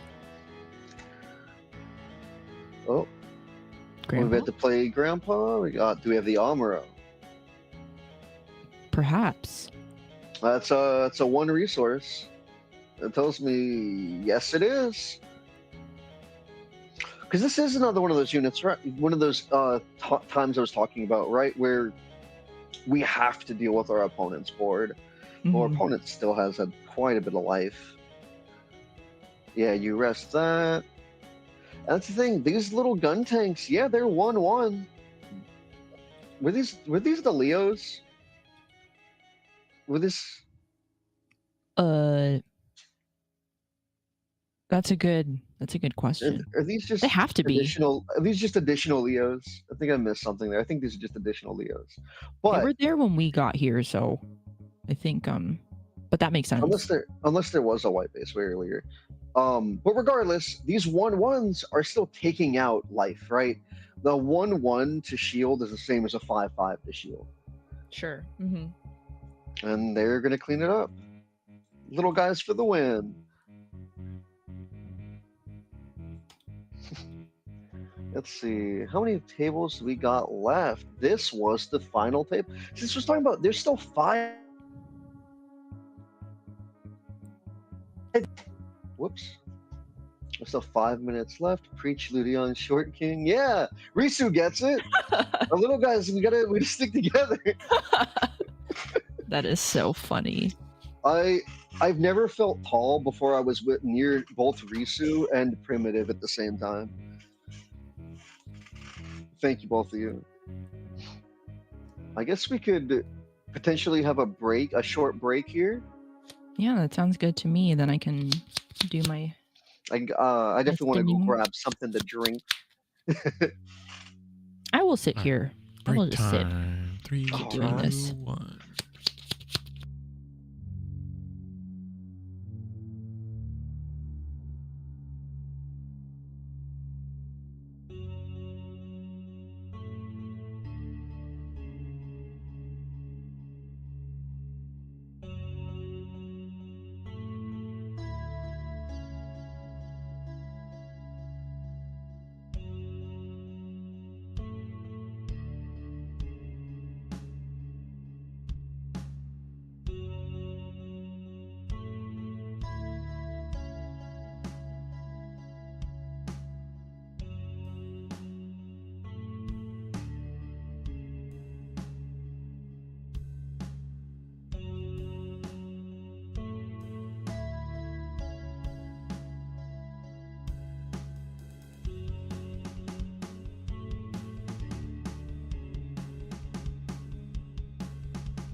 All right, and we're back with round 4. We've got some more blue purple for y'all, and some more red white. We're at table 1. We've only got 4 undefeated players left. so we're definitely going into a 5th round. And I'm not gonna lie, I'm very happy to see a shrimp fried this rice. I'm very happy to see a lot of blue purple.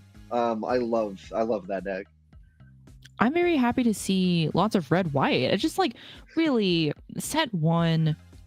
I know I said earlier that I'm like a big wing hater. I'm like mostly joking, but it's just all we really ever saw. And now it's, a little more varied at the top tables, and this is nice. Yes, I definitely agree with that, especially when we were watching like in beta format. It felt like we went from it's blockers all day to we went into set 1 and we're like, oh no, this is blockers all day with 1 Year War also in there. And then we get set 2 and it's still a lot of blockers and wing. So seeing blue purple, seeing white red, just seeing things that are not wing, it's really cool. Yeah, it makes you think, I think, a little bit more in the way of, hey, I've played against wings so many times, I know what's going to happen. Turn 2 Zawart, turn 3 Elfrith, turn 4 Rick, turn Strecker Pack, and then Death Side, maybe. But now we get to see a turn 2 double gem. Nice. Love it. All these shiny resources too, and our beautiful Card Fest EX base. It's like a badge of honor. It is. Unless they bought it for like $20 from somebody. White blue is tops for months. Yeah, that's what I'm saying. White blue, there was a lot of white blue. Like especially like beta format, there was so much white blue, with so much blocker, so much just like resting. And then we get into set 1, and it's the white blue. We do see a lot. We did see white blue in the beginning, right, with the unicorn a lot. But it was still so much wing. Yeah, so after our beta format with our white blue, lots of blockers, we went into set 1, and then that kind of phased out where we went white green with just all these blockers, all this wing, and we saw wing for so much. Yeah, I definitely would say in my community specifically, wing and red blue ping were the top represented deck lists that would be topping in tournaments, because we have several people who we post the results in our local Discord, and then also have like a pie chart of all of the decks that are being represented in San Antonio who are placing in the top 4. So it was definitely there. This is such an unbelievably aggressive start and aggressive play from our Blurple player here. It is. Also, this like Digi-Evolution side stacking is throwing me off. 1, 2, 3. We're already at 5 units who are just hanging out in a pile. I would rather, I get it. It looks nice aesthetically, but I would rather be able to see. I'd rather them see each all unit, the faces, each of the health, right? Because once you're obstructing any kind of, I thought we were fixing it. We're just matching the units. I guess, to be fair, I see what's happening here. The 2 units, each unit on top of each other has the same exact stat line. So I get what we're going for there. But I do like when I see each thing individually. Yeah, I appreciate that Cyber moved also the gun tanks just a little. I mean, we knew they were gun tanks, but the glare, it's just courtesy for your opponent to be able to tell what's going on at all times and make the best decisions that they can. And that's really what makes the game interesting. You want them to perform their best. 100%. I never think there should ever be like a got you kind of moment when you're playing a game. You shouldn't win because your opponent was misinformed and made a mistake. Right. If they played suboptimally with the information available, that's fine. But when there's any kind of missing information, it feels really bad where that ends up costing someone a game. But yeah, we're already down to only 3 shields, and we've got our airstrike, but it's still a spooky place. It is. We cleared just a tiny smidge of what Cyber's got going on, and Cyber has a lot going on. I'm looking at. We're not even short on cards in hand at this point. So like we're not on the verge of teetering out our resources yet either. Yeah, we put the Haman underneath Ale, Woman, and just to get that bounce. yeah. Oh, our first proxy, maybe.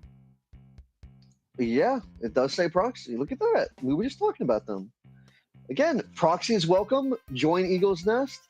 You don't have to worry about, having that issue with product. You're able to just fully enjoy the beauty that is the Gundam card game.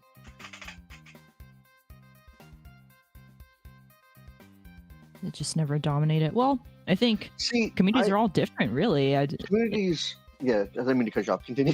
I think. Oh no, not at all. But I mean, we do see that green white has had success in competitive settings and not just locals, but I would say part of that success also deals in the fact that Wing is just such a popular anime, with it being, especially in the West, it being like the first thing that really popped us off into Gundam. So that could contribute to that a little bit.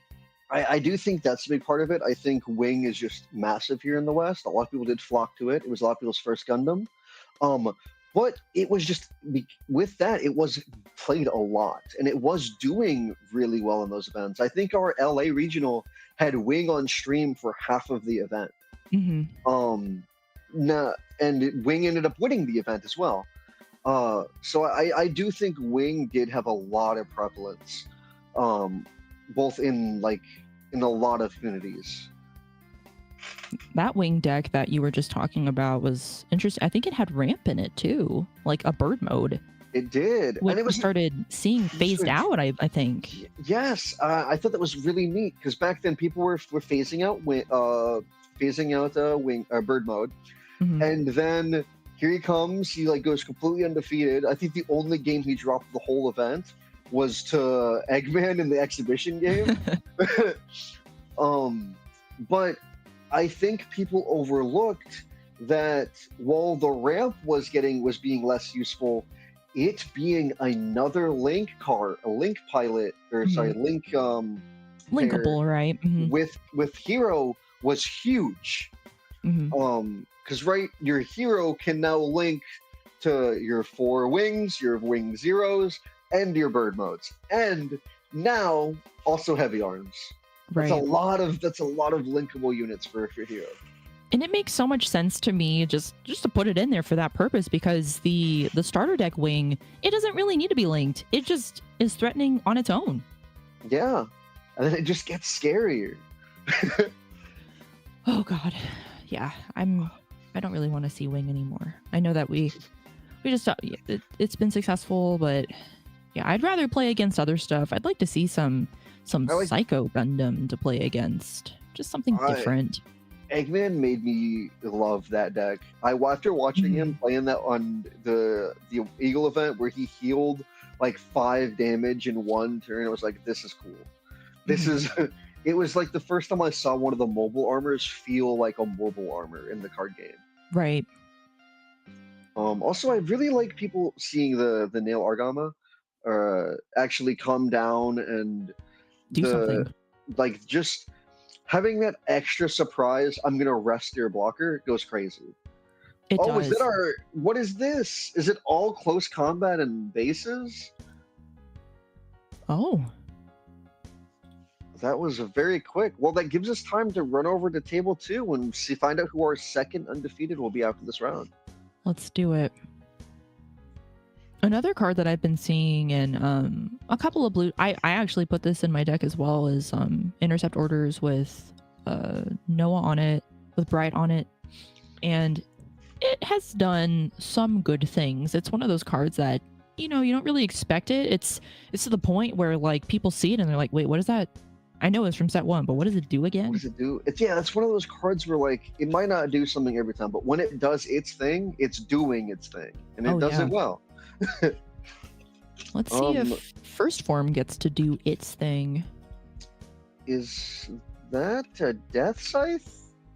It seems to be, because that looks like the Scythe there. It's been a while since I've seen Death Scythe, and we were talking about that also. They have the Pretty Duo as well. The Pretty Duo, Pretty Death Scythe.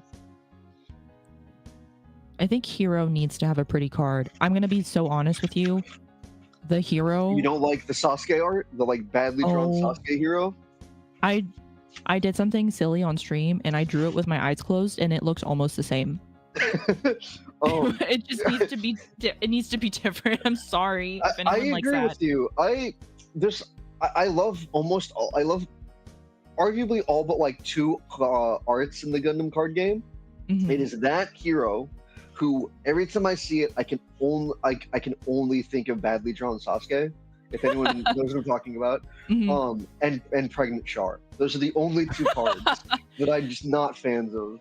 I'm in full agreement with you. I forgot about pregnant Char because I think I just blocked it out of my mind. I don't know why they did that. Yeah, I don't get it. It doesn't look like Char. No. And it hurt me deeply because I am a Char sim. That man is my favorite Gundam character. And they did my boy dirty. Did you like the origin? I actually love Gundam the Origin. I know it changed some like things or like canonically some things weren't correct, but I really love Gundam the Origin. I love seeing, Casval's backstory. We got to see his like rise to becoming the Red Comet, and I think we didn't really get to appreciate how skilled and the things he can do from Mobile Suit Gundam because we were aware, oh, he's the Red Comet, he did all this, he sunk this many battleships, and then we're watching him kind of run into these issues where the Gundam is so powerful, and then we really do get to see Char just even as a kid take out other proto gun tanks. We got to see him in that battle, right, where he's single-handedly taking out. He's in the battle that revolutionizes warfare in Universal Century, right? Where he flies in there with the Zaku, and he just takes out multiple battleships, and it's fantastic. Yeah, we got to see his literal genius. It was so fun. And I like the dub a lot, actually. See, I haven't actually listened to the dub yet. I should watch it. I should rewatch it on the dub. Also, sorry, I'm thinking about it and like my brain sparked. Let's also move to table 4 since the game ended, and we're yapping. Them making Rambo Rao such an even better character in the Origin makes me so happy. We got to see a lot more humanity from the Xeon side, where we get to see, like, we already knew that Rumble Rao was fantastic for Mobile Suit Gundam, right? We know that he's not really this bad guy, and then we see how fantastic he is in the Origin, and then we also get to see Dolzul being right? Like, it made me fall. Like, don't get me wrong, he did still, was in charge of the colony drop. I'm not forgiving that, but Origin made me love Dolzul so much. He's just such a goofball. It was so silly because like Dolzul was like, oh my god, I'm about to kill so many people, and then he's like, wait, no, I have to kill this many people. I have to do it. But he was so close to turning around. But I mean, like Giran, there's no way that Giran would have been like, you're right, let's not. And like, there's just so many times where like his little he's just so innocent and naive. So many times, like when Sasori gets I think his name's Sasori, the brother, when Cassilia kills him with the car bomb, and there's no doubt in his mind his family is not responsible for that. There's no way his sister would do that, right? It has to be the Rouse, and he's just so goofy and innocent. I loved it. He is motivates you to play. I wonder how many of you out there in chat, like how many of you have been motivated by maybe a series that you enjoy to play the decks that you play, if you do at all. Like, unfortunately for me, I mean, my favorite series overall, I think, is the 8th Mobile Suit Team. I know a lot of people have feelings about that. I get it. Or I also really like Witch from Mercury for, well, a lot of reasons, but the cards are not fantastic yet. The only one that I've used in practice is really just the High Maneuver Aerial and Soletta, of course. Yeah, so as an age stan, I fully agree with you, because my deck's not even a full deck yet. Man, I'm sorry. I Yeah. love Gundam Age, and it's not playable. Mhm. Vulture's also not playable yet. You're right, Jay. To be fair, we only got 8 episodes of Gundam X, in set 1, so it's coming. Set 2, right? Yeah. Yeah, Age is very better, and it has no payoff. Like, it has a lot of really cool things, but your payoff is like a big vanilla or a unit with first strike. That's not. What are they doing? It's Double not O. Wing Zero Double. I've seen someone build a pretty good Academy deck by abusing the Recover 1 pilot. That's Recover 1. And speaking of recovering a pilot, we're going to get a card, the first card, I believe, that will actually destroy a pilot. I Yes, think that's going to be pretty interesting. it's the brothers, right? From After War X. I can't remember what the card is called off the. Oh, it's called Eliminate Target. Eliminate Target. Yeah, and they just take out a pilot. I'm ready for the game where like you've traded favorably, your Link unit has 1 HP left, and then they're like kill the pilot, and it takes out your unit because they lose that 1 HP. See what's going on here. We're very hesitantly swinging with Kshatriya. It was a very slow swing, and we get. I think it was just I know my Kshatriya is going to die, but I have to do it. Yeah. Again, desperate, but we all have to make those plays sometimes. See, I see people saying that it's going to make red anything strong, but at the same time, how effective is it going to be? Is removing the pilot going to be that beneficial that often? Is what I'm curious, because like a lot of them will have, yes, the stat boosts. My words. The stat buffs are really nice, but how many pilots are always giving consistent value? Like Kira is, right? But Armor is only giving that 1 rest.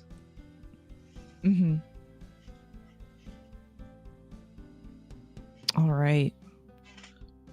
The Kubile and the Haman. Taking out the Sananju here. The battle of Zeon. And you know, when we got set 1, I was a little upset about like the sleeves getting delegated to just Neo Zeon. But as set 2 came and we saw that the Axis faction is also Neo Zeon, I realized all that did was make it so deck building is easier. And now I've grown to appreciate that both the sleeves are Neo Zeon, Haman's faction is Neo Zeon. I'm curious if Glemmy's faction is also just going to be Neo Zeon, to see if all of these cards can just be used together rather than trying to force you to be locked out of the older cards. Of predicting things like that, thinking about the future of the card game. I know a lot of series that a couple of series that are beloved, but we just don't have any cards for them yet. Example being G Gundam. I know lots of people there's lots of people I know that are waiting to get into this card game until G Fighter. Yeah, I've heard that too. So there's a lot. I'm curious, are we going to be trying to like hit as many series as we can before we start giving more support to older decks? Are we going to try to flesh out more decks first? So I'm very excited and curious to see how what we end up getting in future sets and how they're going to distribute which series gets what and how much. Definitely. We're swinging with the suppression again. Again, we should be revealing both shields at the literal exact same time, but yes.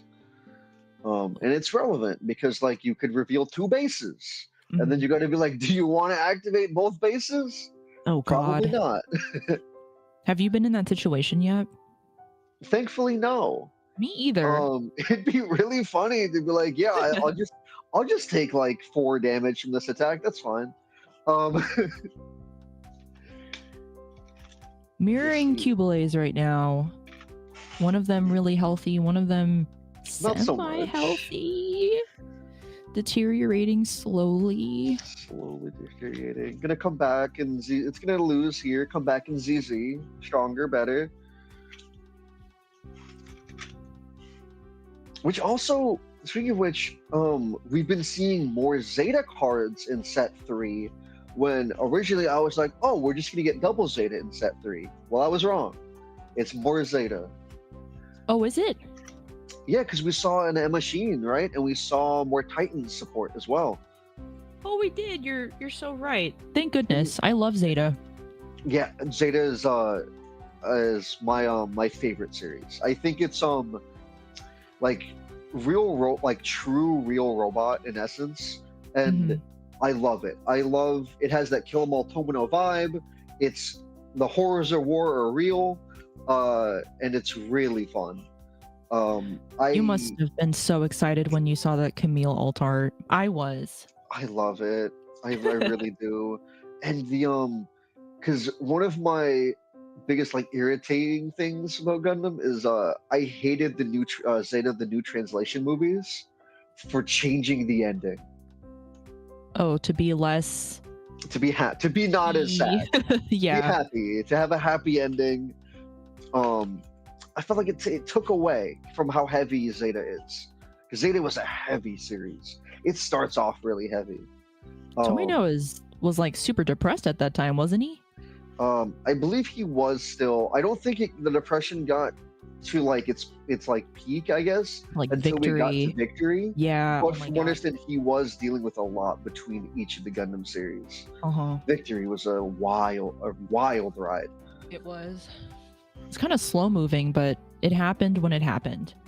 Yeah, it'll always get to me like how the first 3 episodes of Victory are like out of order. Kind of surprised with how much Wing they've spoiled. Yeah, I don't know how I feel about. I mean, I'm not a Wing player, so I don't know, but like example, Heavy Arms Custom, it makes you kind of need Troa, and that's just like no one is going to want to run Troa. See, that's what I'm curious because we're seeing like the Mu link on the L Strike. We're seeing the Troa link. Are we going to get regular pilot cards for these guys, or because currently they're delegated to up to command cards? Victory was good, but man, do you need a breather? Yeah, you do. Yeah. It's just sad. So much of it. Spoilers for a very old series. There's a scene where like our pilot, I think at that time was the youngest Gundam pilot. We have him catching a family member's head in their like decapitated head, like he catches their pilot helmet, but then it's just their head in their in the pilot helmet, and they just catches it.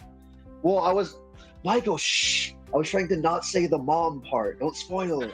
But yes, his mom gets decapitated, and he literally catches his mom's head in his hands. Like Victory is intense. Now, would you expect that from a show where the opening song goes, "Stand up to the victory"?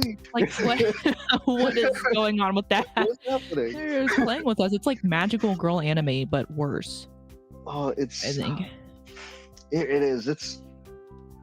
Also, I think, if I recall, there was like a fun thing that didn't get used where there was that potential attempt where Uso is technically or was planned to be related to Char, where his family name, and I think it's his mother's last name, is Nanai's from Char's counterattack. And there was that hint that Nanai was pregnant.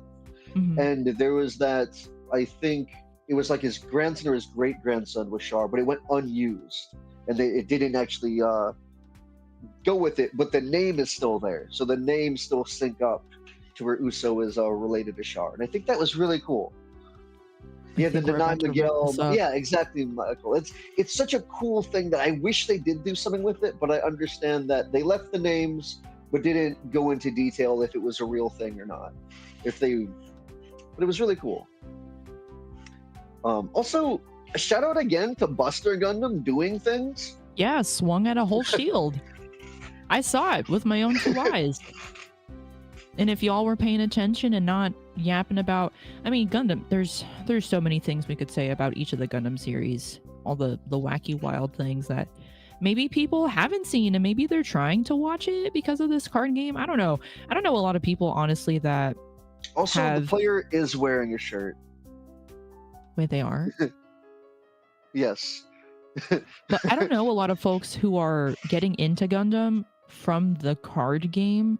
It's more of like people who have already been a Gundam fan for, See, however many years. I've seen a lot of people actually go and watch series. Like Oh, that's Eggman cool. has been running through series as the sets come out. I know some people who have like IBO stuff came and they went and watched IBO.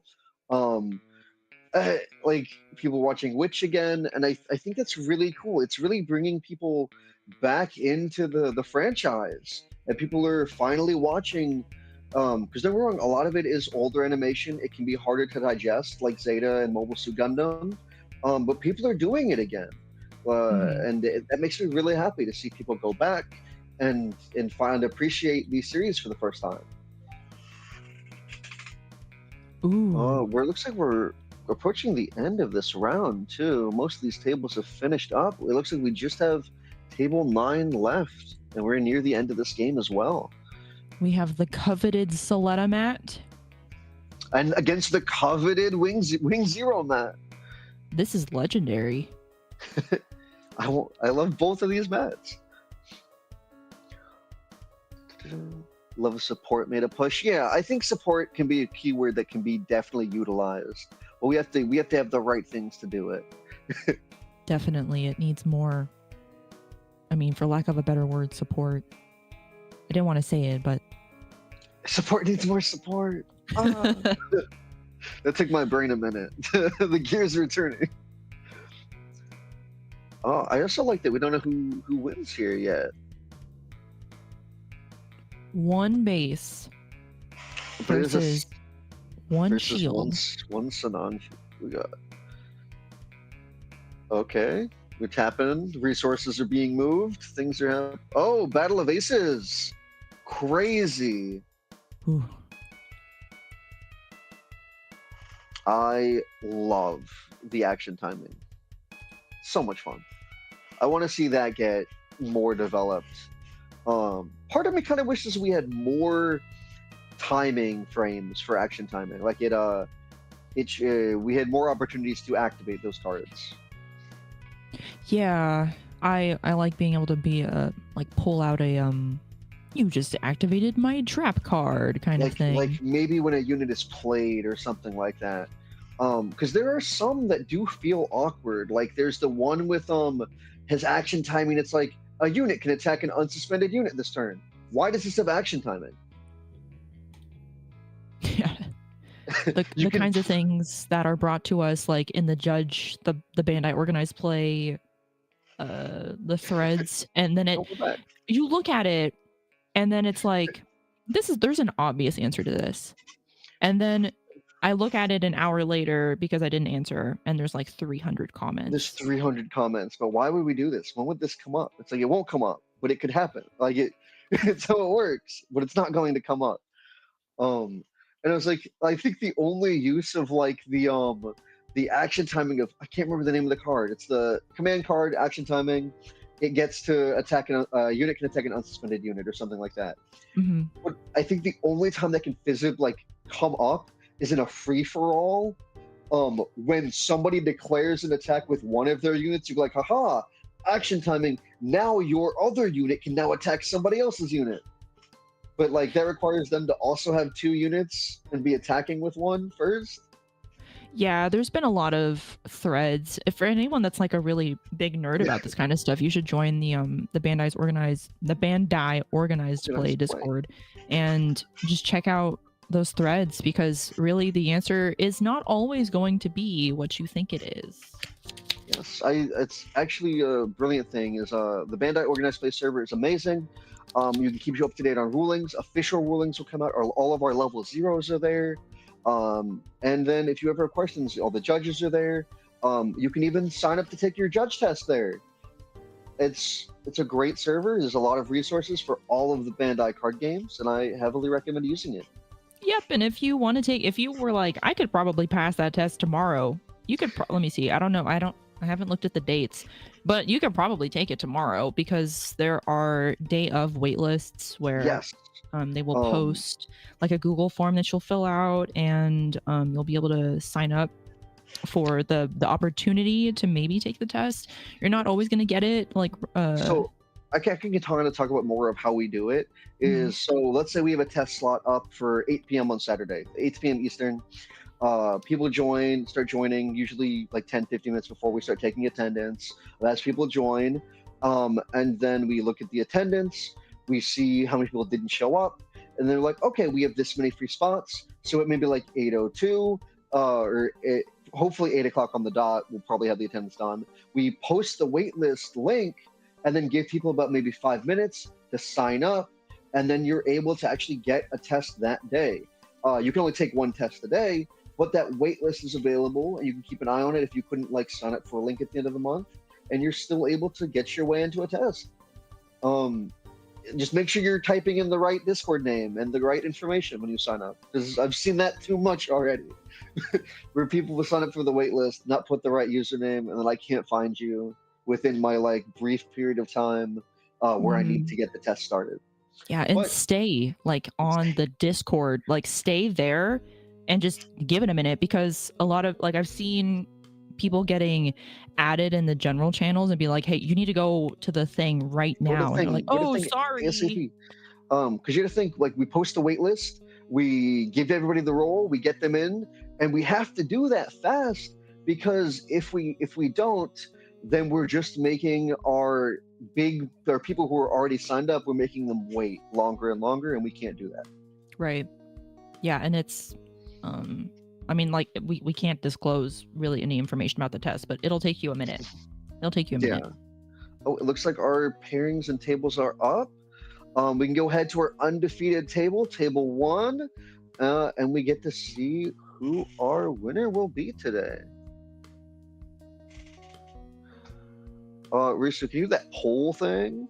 I want to see who thinks we're going to win. We have, it's a blue purple versus wing, blue white green wing. So blue purple versus wing.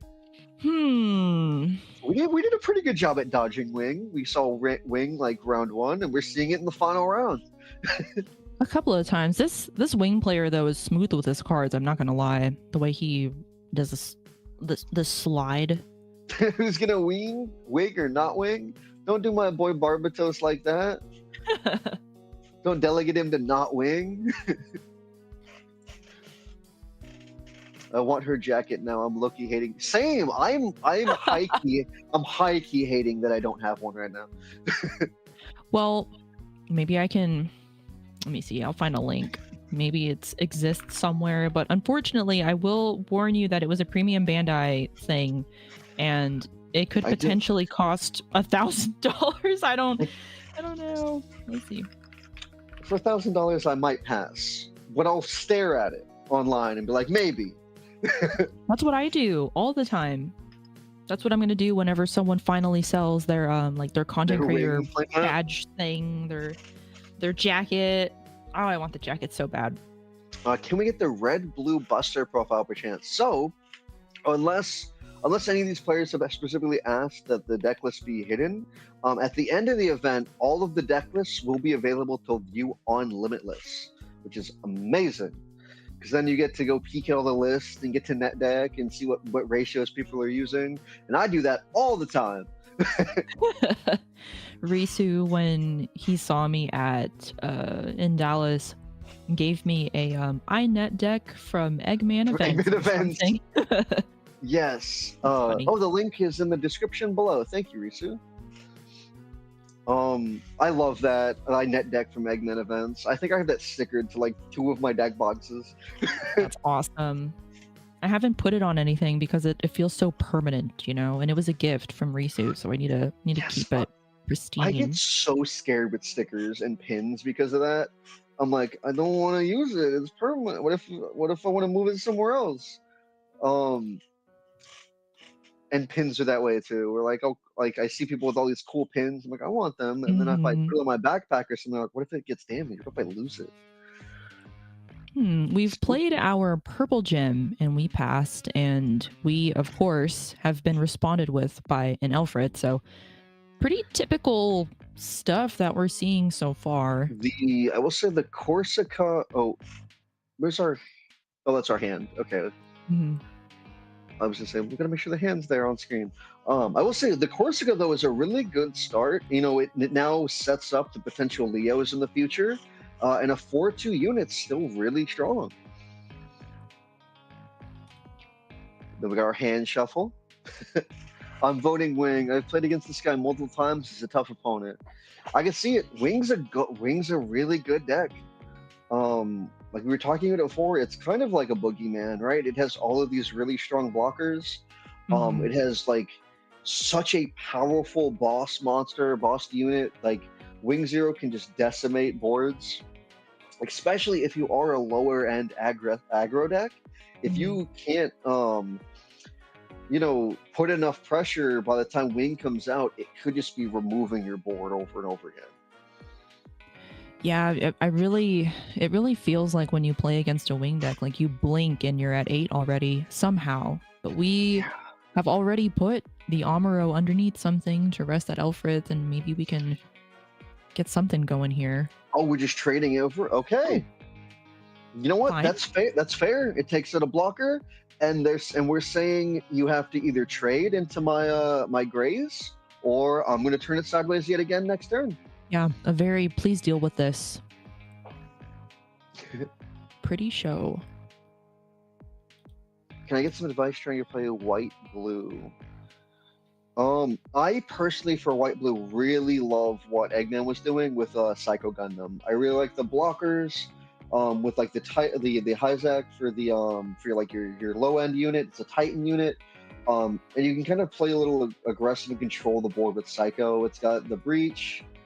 And I really like that playstyle. I think that deck's really fun. Yeah, I've enjoyed looking at his deck lists for that. I actually have them pulled up right now.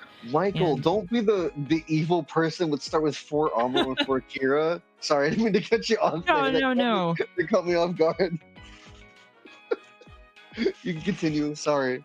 Like your favorite top end. I mean, that's very true. I was gonna chime in with a, well, what kind of LRs do you want to play with kind of thing. Like choose your LR and then it's just Amuro and Kira from there. Yeah, and 4, I guess. You're correct. Good cards win games. And Amuro and Gundam and Kira and Ale are perfect, whatever. Those are the 2 best pilots in the game. So you got me there. That's probably objectively correct. I love the Psycho Gundam stuff, but objectively, yeah, Amuro and Kira. All right, our pretty winner Wing bird mode dealt with a card. I mean, it did knock out a card. It did its thing. We still have our big grays here, which what just happened? The glare is real. Yeah, I don't know what that is. There we go. Oh, okay. It's the same thing. It's the Barbie. It's the Barbie. It's Barbatos. Can I play the new aerial rebuild? Yes, the new aerial rebuild is a good card. It's got with the high maneuver. It's pretty good. We've seen it on stream already today as well. A couple of times. I think even in a mirror situation. Now, Ludion, as a judge, would you come over to Cyber and say, hey, can you please make sure that, can you move the Barbados? I would always, like I said, once you're obstructing anything on a card, you should probably move it. I think in terms of here, this is okay. It's fine. I don't think it's as big of a deal right now. Sure. But in like a regional, I would probably ask that you do not stack your cards in order to best convey the game state. Right. How about I'm just curious how they're set up, like with their main deck closer to them than their trash. I mean, it's not the traditional layout, sure, but you're talking about like that. That's if everything is visible. I think you're fine. If you're able to tell where everything is, without any kind of confusion, you should be fine. Yeah, that makes sense. Who's that? Is that first form? What is that? Which one? Oh, that's Fatal? Oh, that's Fatal Strike. That's the blow up a unit. To be fair, you can always do 4 Amuro, 4 Kira, 3/4, and if Psycho is your top end stuff with Hyzak. Yeah, you could do that too. You definitely could. The possibilities are almost endless. Not quite. Let's see. You do want to be careful with how many pilots you do have and what they can be linked with. I'm sorry, did we take the shield? I don't... 1, 2, 3, 4 for playing the base? Yeah. I don't think I caught it because I wasn't looking right at it. I missed it myself. Can we go back in stream just slightly? Boop, boop, boop, boop. Oh, stream won't let me do it. Oh, it's gone. Let's see. There's the Fatal Strike. Yes, we did. We did take the life. Oh, excellent. I must have just missed that. It was very fast. Yeah, like I said, S. Dot, super smooth with his cards. Also, shout out to YouTube for letting you go back, unlike Twitch. Twitch lets you do it now, but only if you have your stream like automatically published. Like if at the end of stream. But they used to not let you do that. Yes. And I really appreciate the ability to go back. Oh yeah. Our wing player looks like we're really thinking about what to do here. I will say our Blurple player has just been doing a lot of aggression. Good curve. 5, 6, 7, 8. We are at 8. So, but I feel like if we did have our guy, maybe we would see him. What is the stat line on this Barbatos again? Is it a 4? It's a 2/4, and then we get the 4. Yeah, so I think we are just slamming it down here. But that 4 HP is huge. You dig a shield up.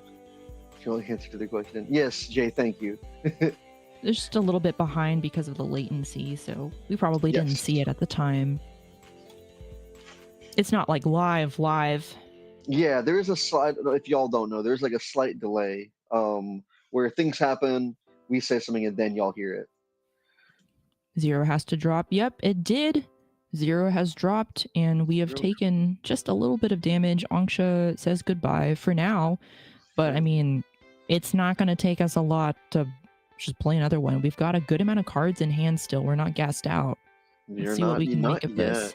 But again, that 4 HP made a huge difference. It did. And now we're thinking on our end. I mean, I imagine we turn sideways, right? I think so. Okay, we hit another bird. We're playing out something. Beautiful unit. Oh, are we going to see surprise suppression here? Nice. Oh, beautiful. Absolutely beautiful. I don't think we've gotten to really see suppression pop off. I think maybe like once from a Cubile. We saw Haman do it earlier. But this was a huge turn. Yeah. Big huge swing. Turn. They did get a hero out of or was it a duo? Was it a duo out of life? I didn't see it. I think we got a duo out of life. But duo alone, I don't know if it's gonna do too much. Because our opponent still we have a Corsica, and we still have all 5 shields. So the only shield taken has been the one we took ourselves. We're thinking. Got 7 to work with. It's definitely a tough spot. I like trying to stabilize from this position can be very difficult. Definitely not Yes. impossible though for this wing Yeah. player. 100%. There's still the chance. We're not completely out yet. But it's all going to depend on what we have, and then does our opponent also have the follow-up? They're very ahead. I'm looking at all of the Gundam product back there in the top right corner for us on Discord for S dot. It's a lot of Gundam product. Oh, I don't know yes, if it you're is. looking at the Discord or if you're looking at stream. I'm looking through at the on Discord, so it's like toppled, and I was looking at the wrong screen. But yeah, look at that. That is a lot of Gundam product. Looks almost like my room. I feel that. I've got Bandai. Bandai is all over my room, and I need to organize this. Me too. I'm right there with you. But you were right. It was the duo. Okay, so we are in. Does my opponent have the link pair for game, or even just like play a random unit, play an Amuro, right? Oh no, we have one shield. We have one shield. Is that their hand? You mean the card that's vertical? I think that's just That's just not life. nothing. Yeah, that's nothing. All right, yes. So we are in. Does my opponent have either a link for game, or do we have a random unit plus Amuro? I feel like we don't have anything because We would have played it, right? I wouldn't think there would be no thinking involved. I just unga bunga. We just What is turn this? sideways. We got 3. playing 3, 4. Oh, 2. nope, 2. So we do not have it. Gazelle? Question mark? I guess. So this isn't terrible, right? Our opponent has done a wing 0 already. We just play a bunch of units, and we say deal with me, or I swing out next turn. And if you wing 0 me, you're wing 0ing your own units as well. So I see. Oh, it's face down EX. Thank you, Jay. Yeah. That makes. That's the thing. I don't like the face down EX faces. I think that causes some weird confusion sometimes. It's does. a token. Take it out of the game. I do it admittingly sometimes because there's a place that I play at where it's so cool. Half of the store is TCG and half of the store is boba tea. So the tables are just like conventional restaurant tables, and you will literally sit like mat corners touching mat corners, and there is zero room to put your tokens anywhere. So I stack all of my tokens where my EX base is, and I just flip it over. You know what? I'll give you that. That's valid. Oh, but he has a space for it though. So I'm with you on this. We're not on the right. We're not currently on the boba tea tables. We're not. We're thinking too hard to have another wing 0 right now. I agree. We are getting to push some damage, thankfully. But again, how do we deal with this board? We need wing 0. We need something to come down and deal with this. Oh, there he is. There he is. Huge. It's gone. It's gone. Let's go. Wing 0 doing wing 0 things. Would you have just slapped that there though? Like at the start of that? You might as well, right? What do we attack? I think it's fair. I think it is fair to make the attack first. I think it's definitely fair to make the attack first. What do we swing at? Oh, just life because there was nothing damage. Sure. Yeah, just because who knows what we hit, right? Maybe we hit like a striker pack. So it's better to play the wing 0 afterwards. But yeah, wings back in it. Yeah, very thoughtful for S dot. We got our 6 HP base, our wing. It might be turning around, chat. Maybe we will also wait a really long time before we just link pair just to do it. Also, I feel like that one Barbatos just never attacked, right? It was always just hanging out. I think so, yeah.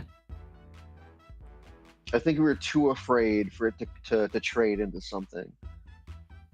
Yeah, with as many times as we've seen Cyber, generally I don't think that he's been very afraid of swinging it, but I mean, with a wing board like that, I would be intimidated. I'm not gonna lie. Yeah, we are in danger for sure here. The 2 cards in hand. Are we gonna go Hellbent here? Play our purple Roselle. Now, question here: do you swing with the Amuro? Or do you hold off on it? Do we I hold personally, off? I don't think I'd swing with it. Just kill me, and then I've got one less unit. Oh, we pinged. What do we ping? Okay. Is that LR Barbatos? Or is that Guxion?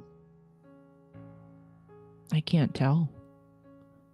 Is that 4th form? Because if it is, it can't ping itself. That's correct.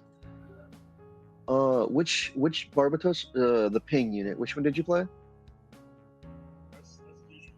It's Guxion. Okay. Yeah. Thank you. It's Guxion.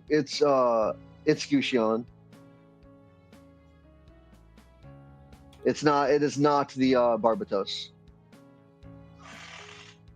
It's remake. Yeah. As much as I would like for it to ping itself.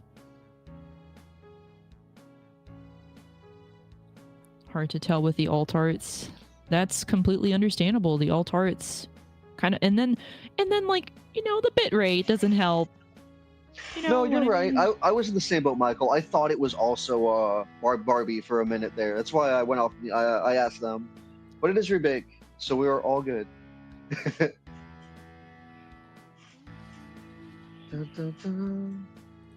But I will say that that remake it's definitely like made a difference here, right? It's a blocker. It's another potential swing next turn. Choosing to block that super injured wing. They just not swing with it. They just take this. That's the fun, right? I know y'all are like arguing if the game was over or not, and like I think all day we've been seeing like a lot of comeback, and I think that's something we haven't seen as much. Where I think previously we used to see a lot of like blowouts, but today we've been seeing a lot of people make those comebacks. Where one person ends up running out of resources or ends up being able to stabilize, and I think that's really refreshing.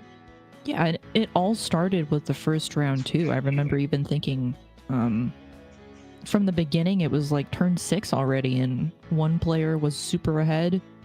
The other player passed the turn. Mm-hmm. Yeah. So what do we do here with our one card? We play the gym and we move on.